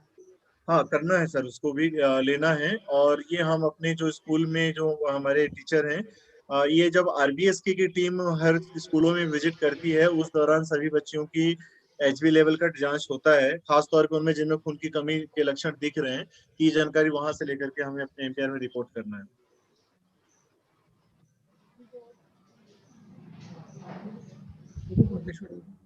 अब कोई प्रश्न नहीं है सर, आगे बढ़ सकते हैं सर।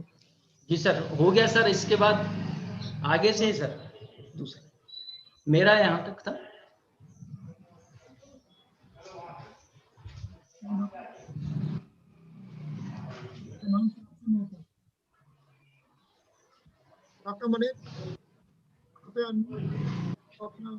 मनोज सर आप वो होस्ट हैं, आप अपने को अनम्यूट कर सकते हैं। Thank you sir. नमस्कार सर। सर किशोरी बालिका योजना में 11 से 14 वर्ष तक की शाला त्यागी किशोरी बालिकाओं की जानकारी है इसमें। तो जैसा कि सुबह भी बात हो रही थी, अगर किसी केंद्र में किस एज ग्रुप की बालिकाएं नहीं है, तो ये सारी जानकारी जो कॉलम नंबर 7 की है वो निरंक रहेगी। लेकिन अगर उसमें आंगनबाड़ी केंद्र में 11 से 14 वर्ष तक की शादी आगे वाली बच्चियां हैं तो जानकारी एमपीआर में इस प्रकार से भरी जाएगी। 11 से 14 वर्ष तक की समस्त सालता की बालिकाओं की कुल संख्या आएगी। फिर बॉडी मास इंडेक्स एक नया इसमें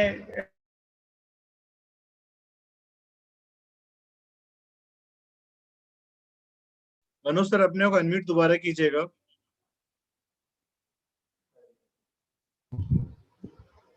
अभी सुबह बात हो रही थी सर कि ये बॉडी मास इंडेक्स का जो फॉर्मूला है वो इस पे एमपीआर पर दर्ज कर दिया जाएगा, जिससे कार्यकर्ता को दिक्कत ना हो, परेशानी ना हो। साथ में ये किस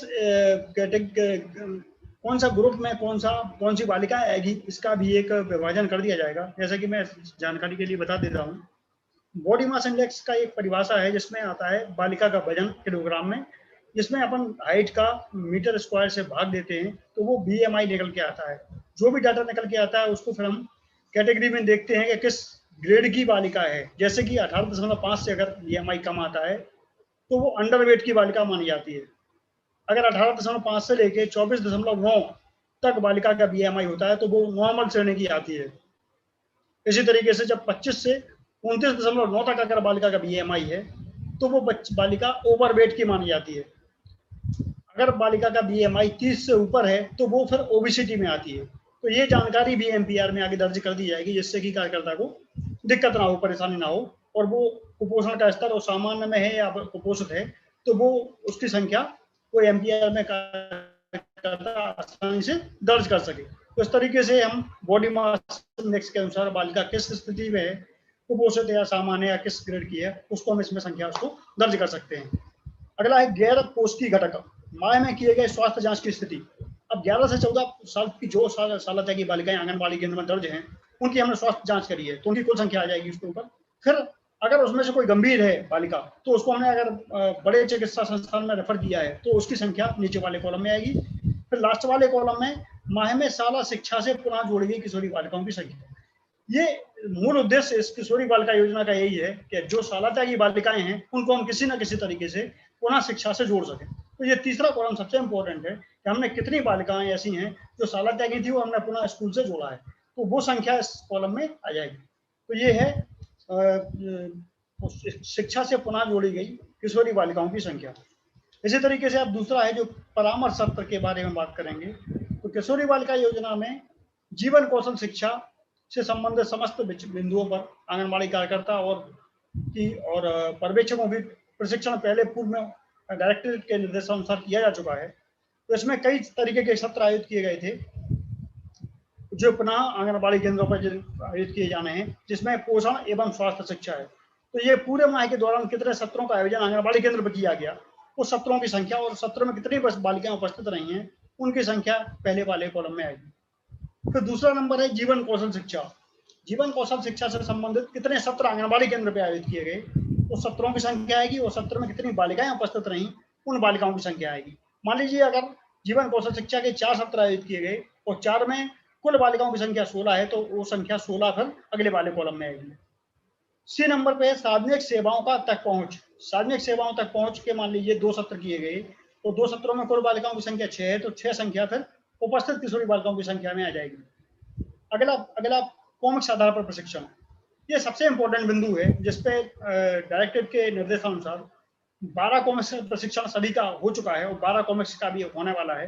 तो 12 कॉमिक्स जो हैं तो डायरेक्टरेट के निर्देशानुसार हर मंगल को माह में एक मंगल को जो किशोरी बालिका दिवस होता है उस पर कॉमिक्स आधार प्रशिक्षण दिया जाता है। इसमें एक नए विषय पे किशोरियों से चर्चा की जाती है तो कितने सत्र किए गए वो संख्या आ जाएगी, वो सत्र में कितनी बालिकाएं उपस्थित थी उन बालिकाओं की संख्या अगले वाले कॉलम में आएगी। इसी तरीके से अगले सत्र में प्रत्येक 3 माह में आयोजित विशेष किशोरी दिवस, सुबह के टाइम पे ये ट्रेनिंग में ये डिसाइड किया गया था ये विशेष किशोरी दिवस जो है वो आयोजित करने की सत्रों की संख्या कितनी है वो उपस्थित रहेंगे, लेकिन इसमें डायरेक्टेड स्तर से हो सकता है आगामी समय में एक कौन सा विशेष किशोरी दिवस मनाया जाएगा उस पर एक गाइडलाइन निश्चित कर दी जाएगी कि कौन सा दिवस विशेष किशोरी दिवस के रूप में हम लोग मनाएं।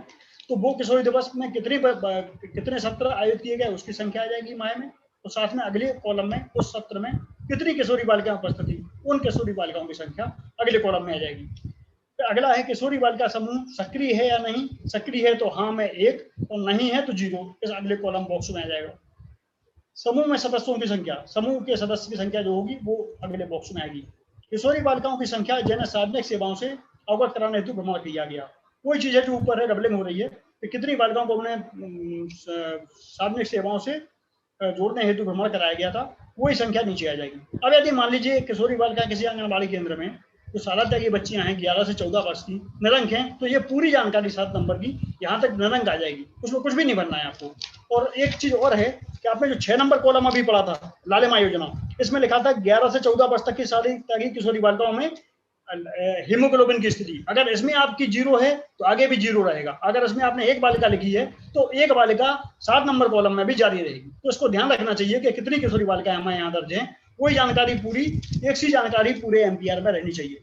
ऐसा ना हो कि कहीं किशोरी बालिका साला त्यागी हमने लिख दिया 0, फिर अगले कॉलम में लिख दिया 1, तो वो फिर उससे एमपीआर आपका सही नहीं आ पाएगा कि क्या आप कहना चाह रहे हैं। तो जो सही जानकारी हो वही आप रखें और डबलिंग ना हो, अलग गलत जानकारी ना भरें।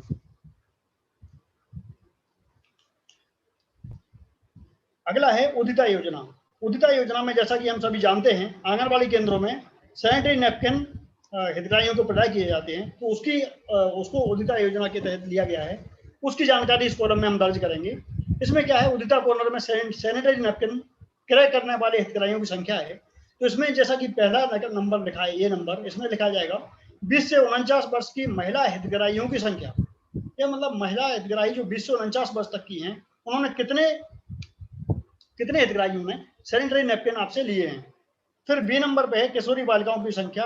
किशोरी बालिका हितग्राहियों की संख्या जो 10 से 19 वर्ष तक की हैं, उन्होंने कितनी बालिकाओं ने सैनिटरी नैपकिन क्रय किए हैं। तो बालिकाओं की संख्या आएगी इसमें, ना कि सैनिटरी नैपकिन की, ये ध्यान रखें हम लोग। तो किशोरी बालिकाओं की संख्या लिखना है सेकंड वाले बॉक्स में। फिर सी नंबर है आगामी माह हेतु आवश्यकता। मांग को अपन आवश्यकता भी कर लेंगे कि आगामी माह के लिए हमें कितनी और सैनिटरी नैपकिन की आवश्यकता है जो हितग्राहियों को वितरित किए जाने हैं। जो हमारी व्यवस्था है सैनिटरी नैपकिन की उसको बनाए रखेंगे आगामी निर्देश आने तक। तो जो हमारी व्यवस्था चल रही है उसकी जानकारी एक कॉलम नंबर 8 में भरी जाएगी। तो ये उदिता योजना है। अगला वो पॉइंट है बच्चों की पोषण स्थिति। ये सबसे इंपॉर्टेंट पॉइंट है पूरे एमपीआर का, क्योंकि बच्चों की पोषण स्थिति का आकलन करना सबसे इंपॉर्टेंट चीज है कि बच्चे किस स्थिति कौन से ग्रेड में है, तो कौन से ग्रेड में हमने उनको कौन से ग्रेड में उनका परिवर्तन हुआ है, वो सारी जानकारी इसमें दर्ज की है। पुराने एमपीआर में हम देखते थे तो उसमें ग्रेडिंग तो थी, लेकिन उसमें किस ग्रेड से किस ग्रेड में बच्चे आए उनकी संख्या हमें पता नहीं चलती थी। तो इस मामले में हमारा ये नया एमपीआर अपडेट करता है हमें कि हमारी मेहनत से कितने बच्चे अच्छे ग्रेड में पहुंचे या फिर उनके पोषण स्थिति खराब होने से वो नीचे ग्रेड में पहुंच गए। तो ये हमें इस एमपीआर से सामने स्पष्ट पता लगता है। जैसे कि हम देखें बच्चों की पोषण स्थिति 9 नंबर वाले पॉइंट में, तो इसमें लिखा है मनोज सर एक मिनट रुकें, क्योंकि आपने जो भी 2-3 सत्र लिए हैं और इसके बाद ये पोषण ये वाला अलग ही स्थिति इसमें चला जाएगा। तो एक तो लोगों ने पूछा है कि लालिमा में जो परामर्श सत्र है उसमें क्या केवल साला त्यागी किशोरी बालिकाएं शामिल होंगी लालिमा में? नहीं, लालिमा में अलग अलग सत्र हैं सबके। जो बालिका वाला सत्र है उस सॉरी सर, किशोरी बालिका जो है साला त्यागी किशोरी बालिका का जो है उसमें तो जो परामर्श सत्र होगा उसमें केवल साला त्यागी किशोरी बालिकाएं ही शामिल होंगी। और उसके अलावा एक सवाल और था कि सर एमपीआर को संपर्क की जगह एमआईएस पर कर दिया जाए तो सुविधा रहेगी। ये तो अलग चीज है। हाँ, ये अब संपर्क में ही भरा जाएगा, क्योंकि अब लगभग almost more than 70% anganwadi worker अब सीधे मोबाइल से एएसआर भी एंट्री की थी, तो संपर्क में कंटिन्यू रहेगा। एमपीआर में जुलाई और अगस्त का डेटा भरना है या नहीं? जुलाई माह से आपका एमपीआर स्टार्ट है, तो जो आपको कार्रवाई करने हैं तो संचालनालय से पत्र जारी हुआ है, उन सभी कार्रवाई से संबंधित जो आंकड़े हैं वो आपके एमपीआर में भरे जाएंगे, और जो अभी नहीं कहा गया करने के लिए स्पष्ट तौर पे वो आंकड़े आपकी खाली जाएंगे। तो ये सबके लिए कॉमन जो हम बार बार कह रहे हैं, बार बार आपकी तरफ से भी यही सवाल आ रहा है कि इसको कैसे किया जाएगा। तो जो आप लोगों को गतिविधि करने के लिए संचालय से कहा गया है, उन गतिविधियों के आपको जुलाई और अगस्त के एमपीआर भरने हैं और उसी के कंटिन्यूएशन में माह सितंबर का भी एमपीआर भरा जाए। जी सर, थैंक यू सर। जी सर, बच्चों की पोषण स्थिति के बारे में जो सारणी बनी है ये बहुत हमें अपडेट करती है आंगनबाड़ी के बारे में, आंगनबाड़ी केंद्र की कार्य प्रणाली के बारे में, क्योंकि इसको देख के हम पता लगा सकते हैं कि कार्यकर्ता किस तरीके से मॉनिटरिंग करती है, किस तरीके से ग्रेजुएट करती है, किस तरीके से उसका अपने हितग्राहियों पर प्रभाव है, उसकी बीसीजी कर पाई है। जैसे 1 नंबर पे देखें तो सामान्य वजन किए गए कुल बच्चों की संख्या, तो ये है वजन किए गए कुल बच्चों की संख्या जिसका टोटल है A plus C plus F। इसको B को स्थान पर C होगा, क्योंकि हरे, पीले और नारंगी तीनों बच्चों को मिलाएंगे तो बच्चों की कुल वजन किए गए बच्चों की संख्या आ जाएगी। तो ये वजन करने के बाद इसमें अलग अलग कैटेगरी वाइज भी बच्चों की जानकारी दर्ज की गई है, जैसे कि 0 से 6 माह तक के बालक और बालिकाएं, 6 माह से लेके 1 वर्ष तक के बालक बालिका, इसी तरीके से 1 से 2 वर्ष, 2 से 3 वर्ष, 3 से 5 वर्ष, इन सभी के बालक बालिकाओं की जानकारी दर्ज की जाएगी। तो फिर उनका सबका कुल योग हो जाएगा कि कुल कितने बालक ऐसे हैं जिनका और कितनी बालिकाएं ऐसी हैं जिनका हमने वजन किया है। तो ये ए नंबर कॉलम में जो सामान्य वजन के हैं जिसमें हरा लिखा हुआ है, तो हरे वाले बच्चे में इसी तरीके से हम अभी भी संपर्क ऐप में जो जानकारी भरते हैं निरीक्षण के दौरान की, वो भी ऐसे ही भरते हैं पूरी, उसमें कोई बहुत अंतर नहीं है इस एमपीआर से। तो संपर्क ऐप में हम लोग एक भरते ही हैं पहले से कि कितने बच्चे ऐसे पाए हमने जो हरी श्रेणी के थे, कितने किस एज ग्रुप के थे, वही जानकारी इस एमपीआर में दर्ज करनी है। तो ये हरी श्रेणी वाले कितने बच्चे किस एज ग्रुप के थे वो भरे जाएंगे। उसके बाद माह में कम या अति कम यानी कि येलो या ऑरेंज से सामान्य श्रेणी में आए बच्चों की संख्या, ये नया कॉलम है जैसा कि मैं पहले बता रहा था। तो ये हमारे लिए आसान होगा कि कितने बच्चे ऐसे हैं जो येलो ऑरेंज से हरे में आए हैं। हमें पहले ये बहुत कम पता लगता था कि कितने बच्चे ऐसे हैं जिनका ग्रेड चेंज हुआ है, जैसा कि हम सुपोषण अभियान के दौरान देखते थे कि जब 12 दिन का अभियान चल रहा तो कितने बच्चे नारंगी से येलो में आए, येलो से ग्रीन में आए। वो स्थिति यहाँ पे ये अब एमपीआर में दर्ज हो जाएगी तो हमें पता लगेगा कि आंगनबाड़ी केंद्र स्तर से येलो या ऑरेंज से हरे श्रेणी में कितने बच्चे आए। इसी नंबर पे मध्यम कम वजन के बच्चे, हम सभी जानते हैं जो अंडरवेट की बात हम कर रहे हैं, ये पीले श्रेणी के बच्चे हैं जो मध्यम कम वजन में आते हैं, उनके वजन की जानकारी इन सारे कॉलम में लिखी जाएगी। फिर डी पे है माह में सामान्य से कम वजन में आए बच्चों की संख्या। ये भी जैसे कि ग्रेडिंग चेंज के बारे में जैसे मैं बता रहा था, चेंज के ग्रेडिंग के बारे में बात करता है कि हरी श्रेणी से येलो श्रेणी में कितने बच्चे चले गए। पहले तो हरी में था लेकिन वो येलो में चला गया। तो अलग अलग एज ग्रुप के कितने, जैसे 0 से 6 माह के कितने बालक हरे से पीले में गए, अगर एक गया तो एक, नहीं तो 0, सारे में 0 आ जाएंगे। अगर कोई नहीं गया है, अगर गया है तो उतनी संख्या आ जाएगी। इसी तरीके से आगे बढ़ेंगे। माह में अति कम वजन से मध्यम कम वजन के स्तर में आए बच्चों की संख्या, यानी ऑरेंज से पीले में कितने बच्चे चले गए, यानी कि ऊपर ग्रेडिंग हुई ऑरेंज से पीले में। तो वो बच्चे, अगर एक बच्चा गया है मान लीजिए 1 वर्ष से 2 वर्ष तक, 1 वर्ष से 2 वर्ष तक के इस ग्रुप में बालिका गई है तो उसमें बालिका में 1 आ जाएगा, बाकी सब में नहीं ला जाएगा। यदि और भी बच्चे गए हैं तो जो एज ग्रुप के हैं वो उस एज ग्रुप में वो संख्या दर्ज कर दी जाएगी। ये इंपॉर्टेंट है, थोड़ा सा ध्यान रखना की जरूरत है, क्योंकि हमने पहले जब एमपीआर के शुरुआत में जो आनंद सर बता रहे थे सभी को, जिसमें एज ग्रुप अगर हम एक बार सही से भर लेंगे तो हमारा काम फिर बहुत आसान हो जाएगा। पूरा एमपीआर इंटरलिंक्ड है, आपस में जुड़ा हुआ है, सारे कॉलम आपस में जुड़े हुए हैं। अगर हम आप देखें एमपीआर का 1 नंबर कॉलम, तो 1 नंबर कॉलम जैसा कि आनंद सर बता रहे थे, अगर हम वो ढंग से भर लें तो पूरा हमारा आगे का सिस्टमेटिक बना रहेगा। आगे बढ़ते हैं ई में, माह में अति कम वजन से मध्यम कम वजन में आए बच्चों की संख्या, ये हम कर चुके थे। एफ है अति कम वजन के बच्चे, यानी कि नारंगी श्रेणी के। हम हमेशा अंडरवेट में जो अति कम वजन के बच्चे हैं उनको नारंगी के रूप में दर्ज करते हैं। उसी नारंगी बच्चों को हम एमपीआर में अलग अलग एज ग्रुप में दर्ज करेंगे, जैसे 0 से 6 माह तक के कितने बच्चे हैं, बालक बालिका अलग अलग, फिर 6 माह से 1 वर्ष के कितने हैं, फिर 1 से 2 वर्ष के, 2 से 3 वर्ष के, फिर 3 से 5 वर्ष के, और सबका टोटल कर देंगे तो वो बालक बालिका की संख्या लास्ट वाले कॉलम में टोटल के रूप में आ जाएगी। इसी तरीके से अब जी में आएंगे, माह में अति कम वजन से नवीन चिन्हित बच्चे, ये अलग एक नया कॉलम बन गया कि हमारे नवीन अति कम वजन के कितने बच्चे ऐसे हैं जो चिन्हित हो गए कि ये नवीन बच्चा आ गया। अगर कोई बच्चा चिन्हित हुआ तो वो संख्या उस एज ग्रुप में आ जाएगी, अन्यथा पूरा वो सेशन 0-0 सब में पूरी कैटेगरी में 0 आ जाएगा। अब अगला है एच वाला, वजन करने से छूटे बच्चों की संख्या। तो ये कौन से एज ग्रुप के बच्चे कितने छूटे हैं वो संख्या उस कॉलम में दर्ज कर दी जाएगी। हमें अगर ऊपर से देखिए हमने कुल वजन किए गए बच्चे की संख्या है और छोटे वजन के बच्चों की संख्या, तो ये टोटल पूरा जो है आपका एमपीआर से अगर आपने कहीं भी मिस्टेक करी तो पूरा पता लग जाएगा कहाँ मिस्टेक करी है। अगर आपके डाटा एक होगा तो पूरा एमपीआर बिल्कुल आपका सही भर जाएगा एक बार में। तो ये अंडरवेट की बात हम कर रहे थे, जैसे कि कुपोषण की बात कर रहे थे अपन एमपीआर में सारा कुपोषण इस बार द्विवेदी सर के प्रयासों से जितना अच्छा एमपीआर हमारे समक्ष आया है।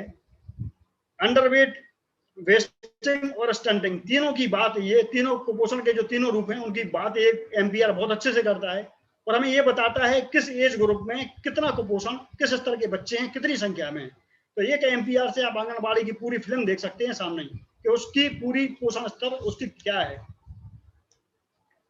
अगली बात करेंगे वेस्टिंग के बारे में। वेस्टिंग के जैसा कि हम जानते हैं लंबाई ऊंचाई के आधार पर वजन के अनुसार पोषण की स्थिति। तो जैसा कि ए प्लस सी प्लस ई यानी नॉर्मल, मैम और सेम, इनकी हम अगर टोटल कर लेंगे तो कुल ऊंचाई और लंबाई नापे गए बच्चों की संख्या आ जाएगी, वो भी एज ग्रुप के हिसाब से, जैसा कि हम पिछली बार भी देख रहे थे अंडरवेट में भी। उसी तरीके से वेस्टिंग में भी है, 0 से 6 माह तक के कुल बालक बालिकाएं कितने हैं, 6 माह से 1 वर्ष तक के बालक बालिकाएं कितने हैं, 1 से 2 वर्ष तक के बालक बालिकाएं, फिर 1 से 2 से 3, फिर 3 से 5 और टोटल। तो जो संख्या होगी वो उसमें दर्ज कर दी जाएगी। जहां पे कैश है उनको करने में बहुत आसानी होती है। जहां पे cash CAS common application software लागू है उनको ये करने में बहुत आसानी होती है। एक बार आपने डाटा फिट कर दिया तो तुरंत अपने आप को पकड़ लेता है कि कहाँ कौन सी फिगर पहुंचनी है। और सर जैसा कि बता रहे थे ये एमपीआर बहुत लंबे समय नहीं चलेगा, जैसे ही कैश सब जगह पहुंच जाएगा तो ये एमपीआर बहुत छोटा हो जाएगा, बहुत छोटा हो जाएगा। ये भरने की आपको जरूरत ही नहीं पड़ेगी 9 नंबर पॉइंट, क्योंकि वो आपने जैसे ही बच्चे की ऊंचाई लंबाई भरी, उसका डेट ऑफ बर्थ भरी और वजन भरा, तो ये अंडरवेट, वेस्टिंग और स्टंटिंग अपने आप बच्चे की ले लेगा और किस एज ग्रुप का है वो तो तुरंत अपने आप उसमें फीड हो जाएगा। तो ये करना हमारा बहुत सारा, हमारी मेहनत बच जाएगी। तो कैश वाले जिले जो हैं उनको बहुत आसान है ये सब काम करना। तो नॉर्मल के बाद फिर अपन आएंगे सामान्य पोषण स्तर। सामान्य पोषण स्तर में वे बच्चे आते हैं जो नॉर्मल श्रेणी में हैं। फिर आएंगे मैम सेम से सामान्य पोषण स्तर में आए कुल बच्चों की संख्या। जैसा कि मैं पहले भी बता रहा था, अंडरवेट में भी हमने पढ़ा था, अंडरवेट में भी ऐसे बच्चे थे हमने लेकिन नोट किए थे जिनकी ग्रेडिंग चेंज हो रही है। इसमें भी ग्रेडिंग चेंज का बात की गई है कि मैम और सैम के ऐसे कितने बच्चे हैं जो सामान्य स्तर से आए हैं। वास्तव में देखा जाए तो आंगनबाड़ी केंद्र में ये हमारी सबसे बड़ी अचीवमेंट है कि अगर हम किसी बच्चे को मैम सैम से सामान्य ग्रेड में लाते हैं, ये हमारा बड़ा अचीवमेंट होता है। तो ये इंपॉर्टेंट फिगर है, ये जो ग्रेड जिस एज ग्रुप का जो बच्चा होगा वो संख्या हम उसमें दर्ज करेंगे। फिर आगे है C नंबर पे मैम बच्चे, मध्यम गंभीर कुपोषित बच्चे, -2 SD वाले बच्चे, जो हम C सैम में जो हम सारणी देखते हैं, C सैम की सारणी में जो -2 SD के बच्चे हैं वो इसमें आएंगे। यानी कि जो एज हिसाब से देखेंगे हम 0 से 6 माह का, 6 से 1 वर्ष का, 1 से 2 वर्ष का, इस तरीके से जो जिस कैटेगरी का बच्चा जिस ग्रेड का है उस एज ग्रुप में उस बच्चे को दर्ज किया जाएगा। तो D नंबर पे नवीन चिन्हित मैम बच्चों की संख्या है। जैसा कि अंडरवेट में भी हमने पढ़ा था, नवीन अति कम वजन के बच्चे, तो इसी तरीके से इसमें भी है नवीन चिन्हित मैम बच्चों की संख्या। -2 SD के कितने बच्चे हैं जो नवीन चिन्हित हुए हैं। अगला है E वाला अति गंभीर कुपोषित, यानी कि सेम सीवियरली एक्यूट मालनरिश्ड बच्चे। ये वो बच्चे हैं जो हम C सैम प्रोग्राम में देखते हैं।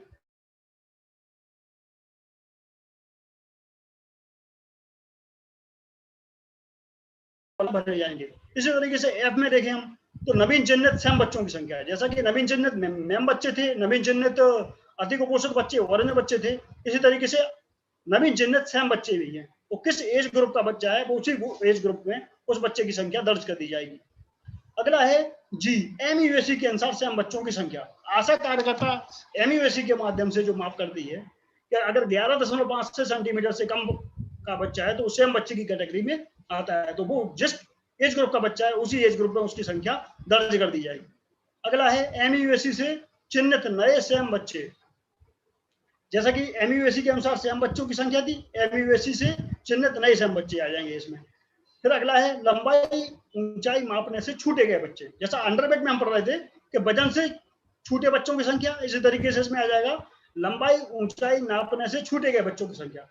एज, जो एज है बच्चे की, एज के हिसाब से कितने बच्चे किस एज ग्रुप के कितने बच्चे छूटे हैं उस एज ग्रुप में वो संख्या दर्ज। मान लीजिए एक भी बच्चा नहीं छूटा तो पूरे में सब में 0 आ जाएंगे। अगर कोई भी बच्चा मान लीजिए 1 वर्ष का है वो छूट गया तो 1 से 2 वर्ष वाले में से एक संख्या आ जाएगी, बाकी सब में पूरा 0 आ जाएगा। तो ये पूरा जो एमपीआर है आपको पूरी पिक्चर क्लियर करता है आंगनबाड़ी का केंद्र की। अगर आप एक बार में एमपीआर देख लोगे तो ये आपको समझ में आ जाएगा कार्यकर्ता किस तरीके से काम करती है, उसका कितना कंट्रोल है, उसने बीसीसी कितनी करी है, कितनी ग्रेजुएट करी है, और किस तरीके से वो अपनी बात मनवाने में सक्षम है। तो बहुत हद तक अपनी मॉनिटरिंग ये एमपीआर प्रदर्शित करता है। अगला है उम्र के आधार पर ऊंचाई लंबाई के अनुसार पोषण स्थिति, यानी कि स्टंटिंग की स्थिति। जैसा कि हम सीसएम में भी पढ़ते हैं, सीसएम में जो स्टंटिंग वाली आपके पास टेबल है, उस टेबल के माध्यम से हम ये पता लगाते हैं कि उम्र के आधार पर कम ऊंचाई वाले बच्चे किस तरीके से हम निकालते हैं। उसमें एक तरफ लिखी होती है उम्र, दूसरी तरफ ऊंचाई। अगर उस कैटेगरी में नहीं आता बच्चा तो वो स्टंटिंग की श्रेणी में आता है। तो ये एज ग्रुप के हिसाब से 0 से लेके 5 वर्ष तक के एज ग्रुप के हिसाब से जैसा लिखा हुआ है बालक बालिकाएं, जो संख्या होगी वो उसमें दर्ज कर दी जाएगी। जैसे कि 0 से 6 माह तक का बच्चा है या बच्ची है, 6 माह से 1 वर्ष तक का बालक है या बालिका है, इस तरीके से 1 से 2 वर्ष का है, या 2 से 3 वर्ष का है, या 3 से 5 वर्ष तक का है। फिर अंत में इनका सबका टोटल आ जाएगा। फिर लंबाई ऊंचाई मापने से कुल चिन्हित नवीन कम ऊंचाई वाले बच्चे, जैसा कि हमने अंडरवेट में वेस्टिंग में भी देखा था कि कितने बच्चे ऐसे हैं जो नवीन चिन्हित हुए हैं। इसी तरीके से स्टंटिंग में भी देखेंगे कि कितने बच्चे ऐसे हैं जो नवीन स्टंटेड चिन्हित हुए हैं। तो नवीन जो चिन्हित हुए हैं तो वो संख्या लास्ट वाले कॉलम में दर्ज हो जाएगी। अगर मान लीजिए कोई भी बच्चा नवीन चिन्हित नहीं हुआ उस महीने में, जैसे मान लो हम जुलाई माह की बात कर रहे हैं, जुलाई में एक भी बच्चा नवीन स्टंटेड चिन्हित नहीं हुआ तो लास्ट के सारे कॉलम में 0 आ जाएगा। इस तरीके से हमारा ये बिंदु नंबर 9 पूरा बढ़ जाएगा। देखा जाए तो बिंदु नंबर 9 ही पूरे एमपीआर का सबसे बड़ा वो है आईना, कि हमें बताता है कि किस तरीके से आंगनबाड़ी कार्यकर्ता काम कर रही है। एक और बहुत अच्छी बात हमारे समक्ष है, द्विवेदी सर ने जो इस बार कार्य योजना तारकेश्वर सर के माध्यम से जो कार्य योजना लॉन्च की गई है अभी 17 सितंबर को, जो हमने ग्राम पंचायत स्तर पे, वार्ड स्तर पे जो हमने अनुमोदन कराया है कार्य योजना का, आप देखेंगे वो कार्य योजना बहुत हद तक इस एमपीआर का ही रूप है। अगर हम अच्छा काम करेंगे तो कार्य योजना के जो लक्ष्य हैं अपने आप पूरे हो जाएंगे। अगर हम थोड़ी सी भी मेहनत करेंगे तो वो आप देखेंगे कि जो कार्य योजना है वो बहुत हद तक हम उसके लक्ष्य के पास आते जा रहे हैं। तो ये एमपीआर बहुत हद तक हमारी लक्ष्य को और कार्य योजना को कार्य रूप में रूपांतरण करने का बहुत अच्छा एक माध्यम भी है। थैंक यू सर। थैंक यू गुप्ता जी, बहुत अच्छे से आपने इसको प्रेजेंट किया। सबसे पहले मैं ये बता दूं कि इसके बाद अब हम ये सेशन खत्म करेंगे, लेकिन इसके पहले मैं ये कुछ प्रश्न पूछे उसके जवाब दे दें, उसके बाद हम खत्म करेंगे। नेक्स्ट सेशन हम इसका रखेंगे, मतलब 9 पॉइंट तक आज हो गया है, 10वें से हम आगे चलेंगे। कब करेंगे इसकी सूचना हम अलग से देंगे आपको, ठीक है। सीडीपीओ मझगवा ने पूछा है कि साहब हमारे यहाँ कार्यकर्ताएं केवल 40% कार्यकर्ता मोबाइल चलाने में सक्षम है और कार्यकर्ता स्वयं एमपीआर फीड करने में असमर्थ है, इसलिए एमआईएस फीडिंग की सुविधा दी जाए। देखिए ये हम नहीं कर पाएंगे, जमाना बदल रहा है और बदल चुका है। अब हम एमआईएस से मोबाइल एप्लीकेशन पे आ चुके हैं। मझगवा, अगर मैं गलती नहीं कर रहा हूँ, ये सतना वाला मझगवा, तो सतना जिले में भी बहुत जल्दी कार्यकर्ताओं को मोबाइल फोन दे दिए जाएंगे, उनको ट्रेनिंग दी जाएगी। उनको आप समझाइए कि सारी आंगनवाड़ी वर्कर को मोबाइल चलाना सीख जाए, नहीं सीख पा रही है उनको बुला बुला के और सिखाइए, ठीक है। मतलब इस पे कोई कंप्रोमाइज हो ही नहीं सकता है। अच्छी तरह समझा दीजिए कि भैया नौकरी आप तभी कर पाओगे जब मोबाइल चलाना आएगा, ठीक है। तो इसलिए अगली बार से इसमें अब सवाल नहीं होने चाहिए। मतलब अब ये प्रश्न कोई नहीं सुनेगा कि साहब कार्यकर्ता एमआईएस इसमें मोबाइल नहीं चला सकते, ठीक है। तो आपको हर आदमी की ये चीज बिल्कुल अच्छी तरह से बिठा लेनी चाहिए दिमाग में। उसके जामई ने और राजश्री खान ने ये सवाल पूछा है कि साहब एमयूएसी तो बंद हो गया है, तो फिर एमपीआर में कैसे भरेंगे। देखिए हमने एमयूएसी को बंद कर दिया है, लेकिन स्वास्थ्य विभाग ने नहीं बंद किया है, और उनने आशा वर्कर को उनने निर्देश दिए हैं कि आशा वर्कर एमयूएसी से माप लेगी। तो कार्यकर्ता को आशा वर्कर से पूछ के ये जानकारी भरनी है, जो भी वो जानकारी देगी। आशा जो भी जानकारी देगी वो जानकारी आंगनवाड़ी वर्कर उसमें भर देगी, अपनी तरफ से नहीं भरेगी, राइट।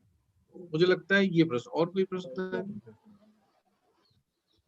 कौन सा बंद समय बोल रहे हो सर? ये है बच्चों की लंबाई ऊंचाई 3 माह में लेते हैं तो क्या इस महीने छूटे हुए बच्चों में रिपोर्ट करेंगे? उज्जैन ग्रामीण। हाँ, उज्जैन ग्रामीण क्या पूछ रहा है? और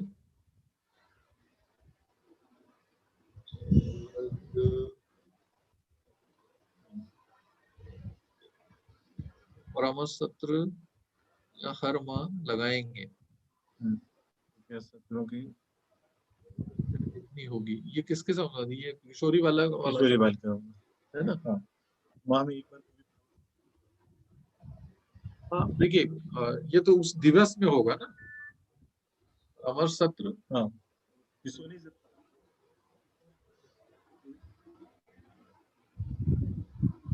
तो जिस माह में जो वाला सत्र आयोजन हुआ है उस सत्र की जानकारी उस महीने में देनी है। मतलब ऐसा नहीं, ऐसा बहुत कम हो सकेगा कि एक महीने में 5 सत्र आयोजित हो जाए, ऐसा नहीं होगा, बहुत कम होगा। हार्डली अधिकतम 2 सत्र से ज्यादा आप कर नहीं पाओगे अगर बहुत ज्यादा एफर्ट करते हैं तो, ठीक है? तो ऐसा नहीं होगा। फिर है कि बच्चों की लंबाई और ऊंचाई हर 3 महीने में लेते हैं, तो क्या इस महीने छूटे हुए बच्चों की रिपोर्ट करेंगे? 3 महीने में लेने के निर्देश कहाँ है? हर महीने लेने के निर्देश है। उज्जैन ग्रामीण उसको क्लियर कर ले कि हर महीने लेने के निर्देश है। और उज्जैन ये सवाल पूछ रहा है, मुझे थोड़ा ताज्जुब हो रहा है, क्योंकि आपके यहाँ तो 2016 दिसंबर से ICDS कैश चल रहा है। तो मतलब आपको ये सवाल नहीं पूछना चाहिए। आप कहीं भी ऐसे निर्देश नहीं है। भारत सरकार के भी यही निर्देश है कि हर महीने लंबाई, ऊंचाई और वजन दोनों लिया जाए।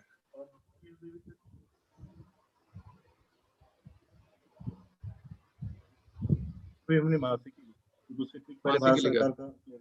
जामई फिर कह रहा है कि साहब thank you, but Asha MUSC से नहीं करती है। अगर नहीं करती है तो आप 0 लिखिए। देखिए एक चीज भली भांति समझ लीजिए, ऐसा बिल्कुल जरूरी नहीं है कि आप खूब डेटा भरोगे तो हम लोग खुश हो जाएंगे। हमको सही डेटा चाहिए। आप भले चाहे, अगर सही बात यह है कि आंगनवाड़ी बंद है तो आप 0 भर दो, कोई दिक्कत नहीं है। वजन नहीं हुआ है मत भरो, 0 भरिए। जो सही है वो दीजिए, ठीक है? मतलब हमें कोई दिक्कत नहीं है, लेकिन फर्जी नहीं होना चाहिए। क्या है, जैसे ही आप फर्जी करना चालू करते हैं ना, सारा कबाड़ा हो जाता है सिस्टम का। हमें ये नहीं समझ में आता कि हमें कहाँ मेहनत करने की जरूरत है, ठीक है? अगर आप सही भरेंगे तो हो सकता है हम आपके यहाँ मेहनत करें, ठीक है? दूसरी जगह से फोकस हटाएं। तो इसलिए जो है, प्लीज फर्जीवाड़ा मत करिए। जो है वहां भरिए, जो है वही भरिए। दूसरा, फिर एक गिरजा यादव सुपरवाइजर कह रहे हैं कि सर बहुत जगह पर वजन मशीनें खराब हैं। अगर वजन मशीन खराब है तो क्या आपकी आंगनवाड़ी वर्कर ने ASR में ये बताया है कि वजन मशीन खराब है? क्योंकि जिन जिन आंगनवाड़ी वर्कर ने ASR में वजन मशीन खराब बताया है, हमने यहाँ से निकाल के उसको पुटअप कर दिया है, और अब हम उनके लिए वजन मशीन खरीदने की तैयारी कर रहे हैं, ठीक है? तो अब आप ये तय कर लीजिए कि क्या आपकी आंगनवाड़ी वर्कर जहां भी वजन मशीन खराब है उनने दिया है कि नहीं दिया है। और अगर नहीं दिया है, ये मसला यहाँ भी आया था और भोपाल जिले को थोड़ा फटकार भी लगने वाली है इस पे। जहां भी वजन मशीन आपके यहाँ नहीं है, आपको बताना है ASR में, या संपर्क में अपन ने एक दूसरा भी दिया ना वजन मशीन के बारे में, ASR। तो ASR हर समय तो अपडेट कर नहीं सकते। और मान लो ASR तो अप्रैल में भरा जाएगा, मान लो सितंबर में उसकी वजन मशीन खराब हुई तो 3 महीने में अपडेट करा रहे हैं ASR। MPR तो या जिस दिन ये सारा खत्म कर देंगे उस दिन अपन संपर्क में जुड़ो। फिलहाल तो आप लोग के लिए निर्देश ये है कि जहां भी वजन मशीन, स्टेडियोमीटर, इन्फेंटोमीटर, मतलब लंबाई, ऊंचाई और वजन या वयस्क वाली जहां भी खराब है, आज ही या कल तक अपने वर्कर के ASR में जाके अपडेट करा दीजिए। मतलब ASR खोलेंगे, जहां भी वो जानकारी लिखी है उसको हटा के दूसरी भर के सेव कर दीजिए, वो अपडेट हो गया बस। अगर आप ऐसा कर देंगे, आपको फिर से वजन मशीन, हम अब वो सिस्टम बंद हो गया कि हम चिट्ठियां लिख रहे हैं, कि बताइए साहब कितनी आपको जरूरत है, फिर महीनों हम उसको कलेक्ट कर रहे हैं। जमाना बहुत बदल चुका है, आप लोग उसमें आप थोड़ा मैच करिए जमाने के हिसाब से। तो आप ASR में जाके उसको फीड कर दीजिए, हम यहाँ से निकाल देंगे। फिर क्या कह रही है, एडल्ट में साल्टर नहीं से क्या, अच्छा तो जहां भी खराब पड़ी है, मैं फिर से आपको कह रहा हूं, जहां भी खराब पड़ी है, देखिए जो इलेक्ट्रॉनिक वजन मशीन है उसमें आप देख लीजिए, उसमें सेल लगता है, 10 रुपए का सेल आता है, ठीक है। परियोजना अधिकारी से अपने बोलिए कि वो सेल, गोल वाले सेल लगते हैं जो बहुत सारी घड़ियां आती हैं इलेक्ट्रॉनिक्स, उसमें लगते हैं, ठीक है। तो उन सेल देख लें, वो मिल जाएंगे, थोड़ा सा बड़ी सिटी में मिलेंगे, मतलब जैसे बहुत छोटे जगहों में शायद नहीं मिलेंगे, लेकिन जिला स्तर पे वो सेल अवेलेबल हो जाएंगे, या आप किसी दुकानदार को बोलेंगे तो वो आपको अवेलेबल करा देगा। तो वो बहुत सारी मशीनें केवल सेल के कारण गड़बड़ाती हैं, वो आप दूर करा सकते हैं उससे। और जहां वास्तव में कोई फॉल्ट है, आप उसके बारे में ASR में आप अपडेट कर दें, हम यहाँ से जानकारी निकाल के आपको उसकी क्रय की कार्रवाई प्रारंभ कर दें, ठीक है। कौन सा चौराही वाला क्या कह रहा है, क्या MPR के कुछ बिंदु नियत दिनांक पर भरने का ऑप्शन होगा, या जो गतिविधि कंप्लीट हो गई उसकी एंट्री कर लें ताकि पूरा MPR भरने में उनकी एंट्री की जांच हो सके, जैसे गोली वितरण। अच्छा, हाँ देखिए, अब आप जब भी आप देखेंगे ना MPR को, MPR के मुझे लगता है कितने पार्ट किए अपन, 21 पार्ट। ये जितने बिंदु है ना, सबके अलग अलग पार्ट बन गए हैं, और जैसे ये गतिविधि कंप्लीट हो जाती है ना, आप उस पार्ट को उस महीना सेलेक्ट करके आप उसको भर सकते हो। हमने ये तय किया है कि हम आपको केवल 2 ही महीने का ऑप्शन दिखाया करेंगे, उसके पहले का आप भर नहीं पाओगे और बाद का भी नहीं भर पाओगे, केवल 2 महीने का आप भर पाओगे। तो जब भी कोई एक्टिविटी कंप्लीट हो जाती है, आप चाहो तो उसी समय जाके आप फीड कर दो, जिससे आपको याद रखने की जरूरत नहीं हो, आपको और कहीं नोट करने की जरूरत नहीं हो, वहीं पे किया हो, खत्म कर दो, ठीक है, वो आपका सेव होगा, राइट। तो ये आप जरूर कर सकते हैं। फिर निशा सोलंकी पूछ रही है कि सर क्या पहले की तरह अभी भी MPR की हार्ड कॉपी पर्यवेक्षक लेना होगा, क्योंकि डेटा पूरा सार्थक पर ऐड हो रहा है। देखिए, सार्थक नहीं है, संपर्क है। सबसे पहले तो सार्थक ऐप दूसरा है जो कि हम नहीं चलाते हैं, उसको संपर्क ऐप में चलाते हैं। तीसरी बात यह है कि ये जो MPR है, कार्यकर्ता को एंट्री करनी है। कुछ समय के लिए हमने ये व्यवस्था दी है कि अगर कार्यकर्ता नहीं कर पा रही है तो सुपरवाइजर हार्ड कॉपी बुलवा के और वो कर ले, लेकिन ये वैकल्पिक व्यवस्था है, इसको आप लोग को प्रोत्साहित नहीं करना है। आप पूरा जोर दीजिए कि कार्यकर्ता ही उसकी एंट्री करे। उसके लिए आपको और कोई ट्रेनिंग उसको देनी है, समझाना हो, बुझाना, जो भी करना हो आप करिए, लेकिन प्लीज MPR भरने का काम कार्यकर्ता को ही करने दीजिए, सुपरवाइजर अपने हाथ में न ले ये काम। और ये जो हार्ड कॉपी है उसको सुपरवाइजर को लेने की जरूरत नहीं है, आंगनवाड़ी में ही रहने दीजिए। ये हम आपको खाली इसलिए देते हैं कि एकजाई हो जाए एक बार। मैं फिर से स्पष्ट कर देता हूं कि ये MPR तब तक के लिए है जब तक ICDS कैश लागू नहीं हो जाता सब जगह। जिस दिन ये लागू हो जाएगा और स्टेबल हो जाएगा, उस दिन हम इस पूरे सिस्टम को बदल देंगे। मतलब इसमें से 70% आंगन ये जो MPR ये समाप्त हो जाएगा, हम आपसे लेंगे ही नहीं, क्योंकि हमें जो चाहिए वो आप मोबाइल में दे देंगे। हम आपको बढ़िया बढ़िया रिपोर्ट दिखाया करेंगे MIS, ठीक है। तो मुझे लगता है क्लियर हो गया कि आपको MPR की हार्ड कॉपी सुपरवाइजर को लेने की जरूरत नहीं है, लेकिन जब भी सुपरवाइजर जाए आंगनवाड़ी में तो उस हार्ड कॉपी से जरा मैच करे बाकी चीजों की, कि वास्तव में जो उसने भरा हुआ है, एक तो जो संपर्क में डाला है वो हार्ड कॉपी से मैच कर रहा है कि नहीं कर रहा है, और दूसरा जो हार्ड कॉपी में है वो एक्चुअल ग्राउंड पे दिख रहा है कि नहीं दिख रहा है। खासकर स्टॉक की स्थिति है कि आपने इतना स्टॉक बताया है और आपके यहाँ ये पोजीशन है, मतलब इस तरह की क्रॉस वेरिफिकेशन आप लोग करेंगे, मुझे लगता है तभी इसको सिस्टम और फाइन ट्यून होगा। ठीक है, तो और कोई सवाल है? सारे सवाल हो गए? चलिए, आप लोगों ने बहुत अच्छा सुना। फिर कोई सवाल है क्या? आपने बहुत अच्छा सुना।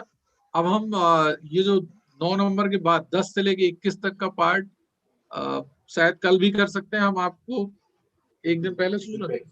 तो भैया कल करना है तो आज ही सूचना देंगे, और जो करना है ना। दूसरा एक चीज फिर से बता दूं, देखिए हमारे केवल 200 लोग जुड़े हैं अभी, 250 लोग नहीं जुड़े, और वो इसलिए नहीं जुड़े हैं कि जिन्हें जुड़ना चाहिए था वो जुड़े नहीं, और जिन्हें नहीं जुड़ना चाहिए था वो जुड़े हैं। इंडिविजुअल जुड़ना नहीं था, व्यक्तिगत जुड़ना नहीं, केवल ऑफिस में एक जगह लॉगिन करनी थी। हर आदमी ने अपने अपने मोबाइल पे जाने कहाँ कहाँ बट गया, वो बेचारे जिनको जुड़ना था नहीं। मेरा रिक्वेस्ट ये है, इस बार जब हम लिंक भेजेंगे केवल ऑफिस से एक लॉगिन होगा, हर आदमी अपने अपने कंप्यूटर पे अपने अपने मोबाइल पे प्लीज ना करे इसको, नहीं तो आपके सारे साथी छूट रहे हैं। ठीक है, बाकी सब यूट्यूब में लिंक शेयर कर दीजिए, वो सब देखते रहेंगे। राइट, बहुत बहुत धन्यवाद। मुझे लगता है बंद करना चाहिए। नमस्कार, बहुत जल्दी हम अगले लिंक की सूचना देंगे। Thank you very much.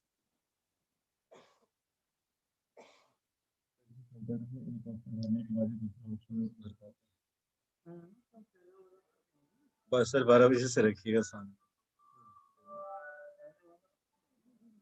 Okay, ठीक है।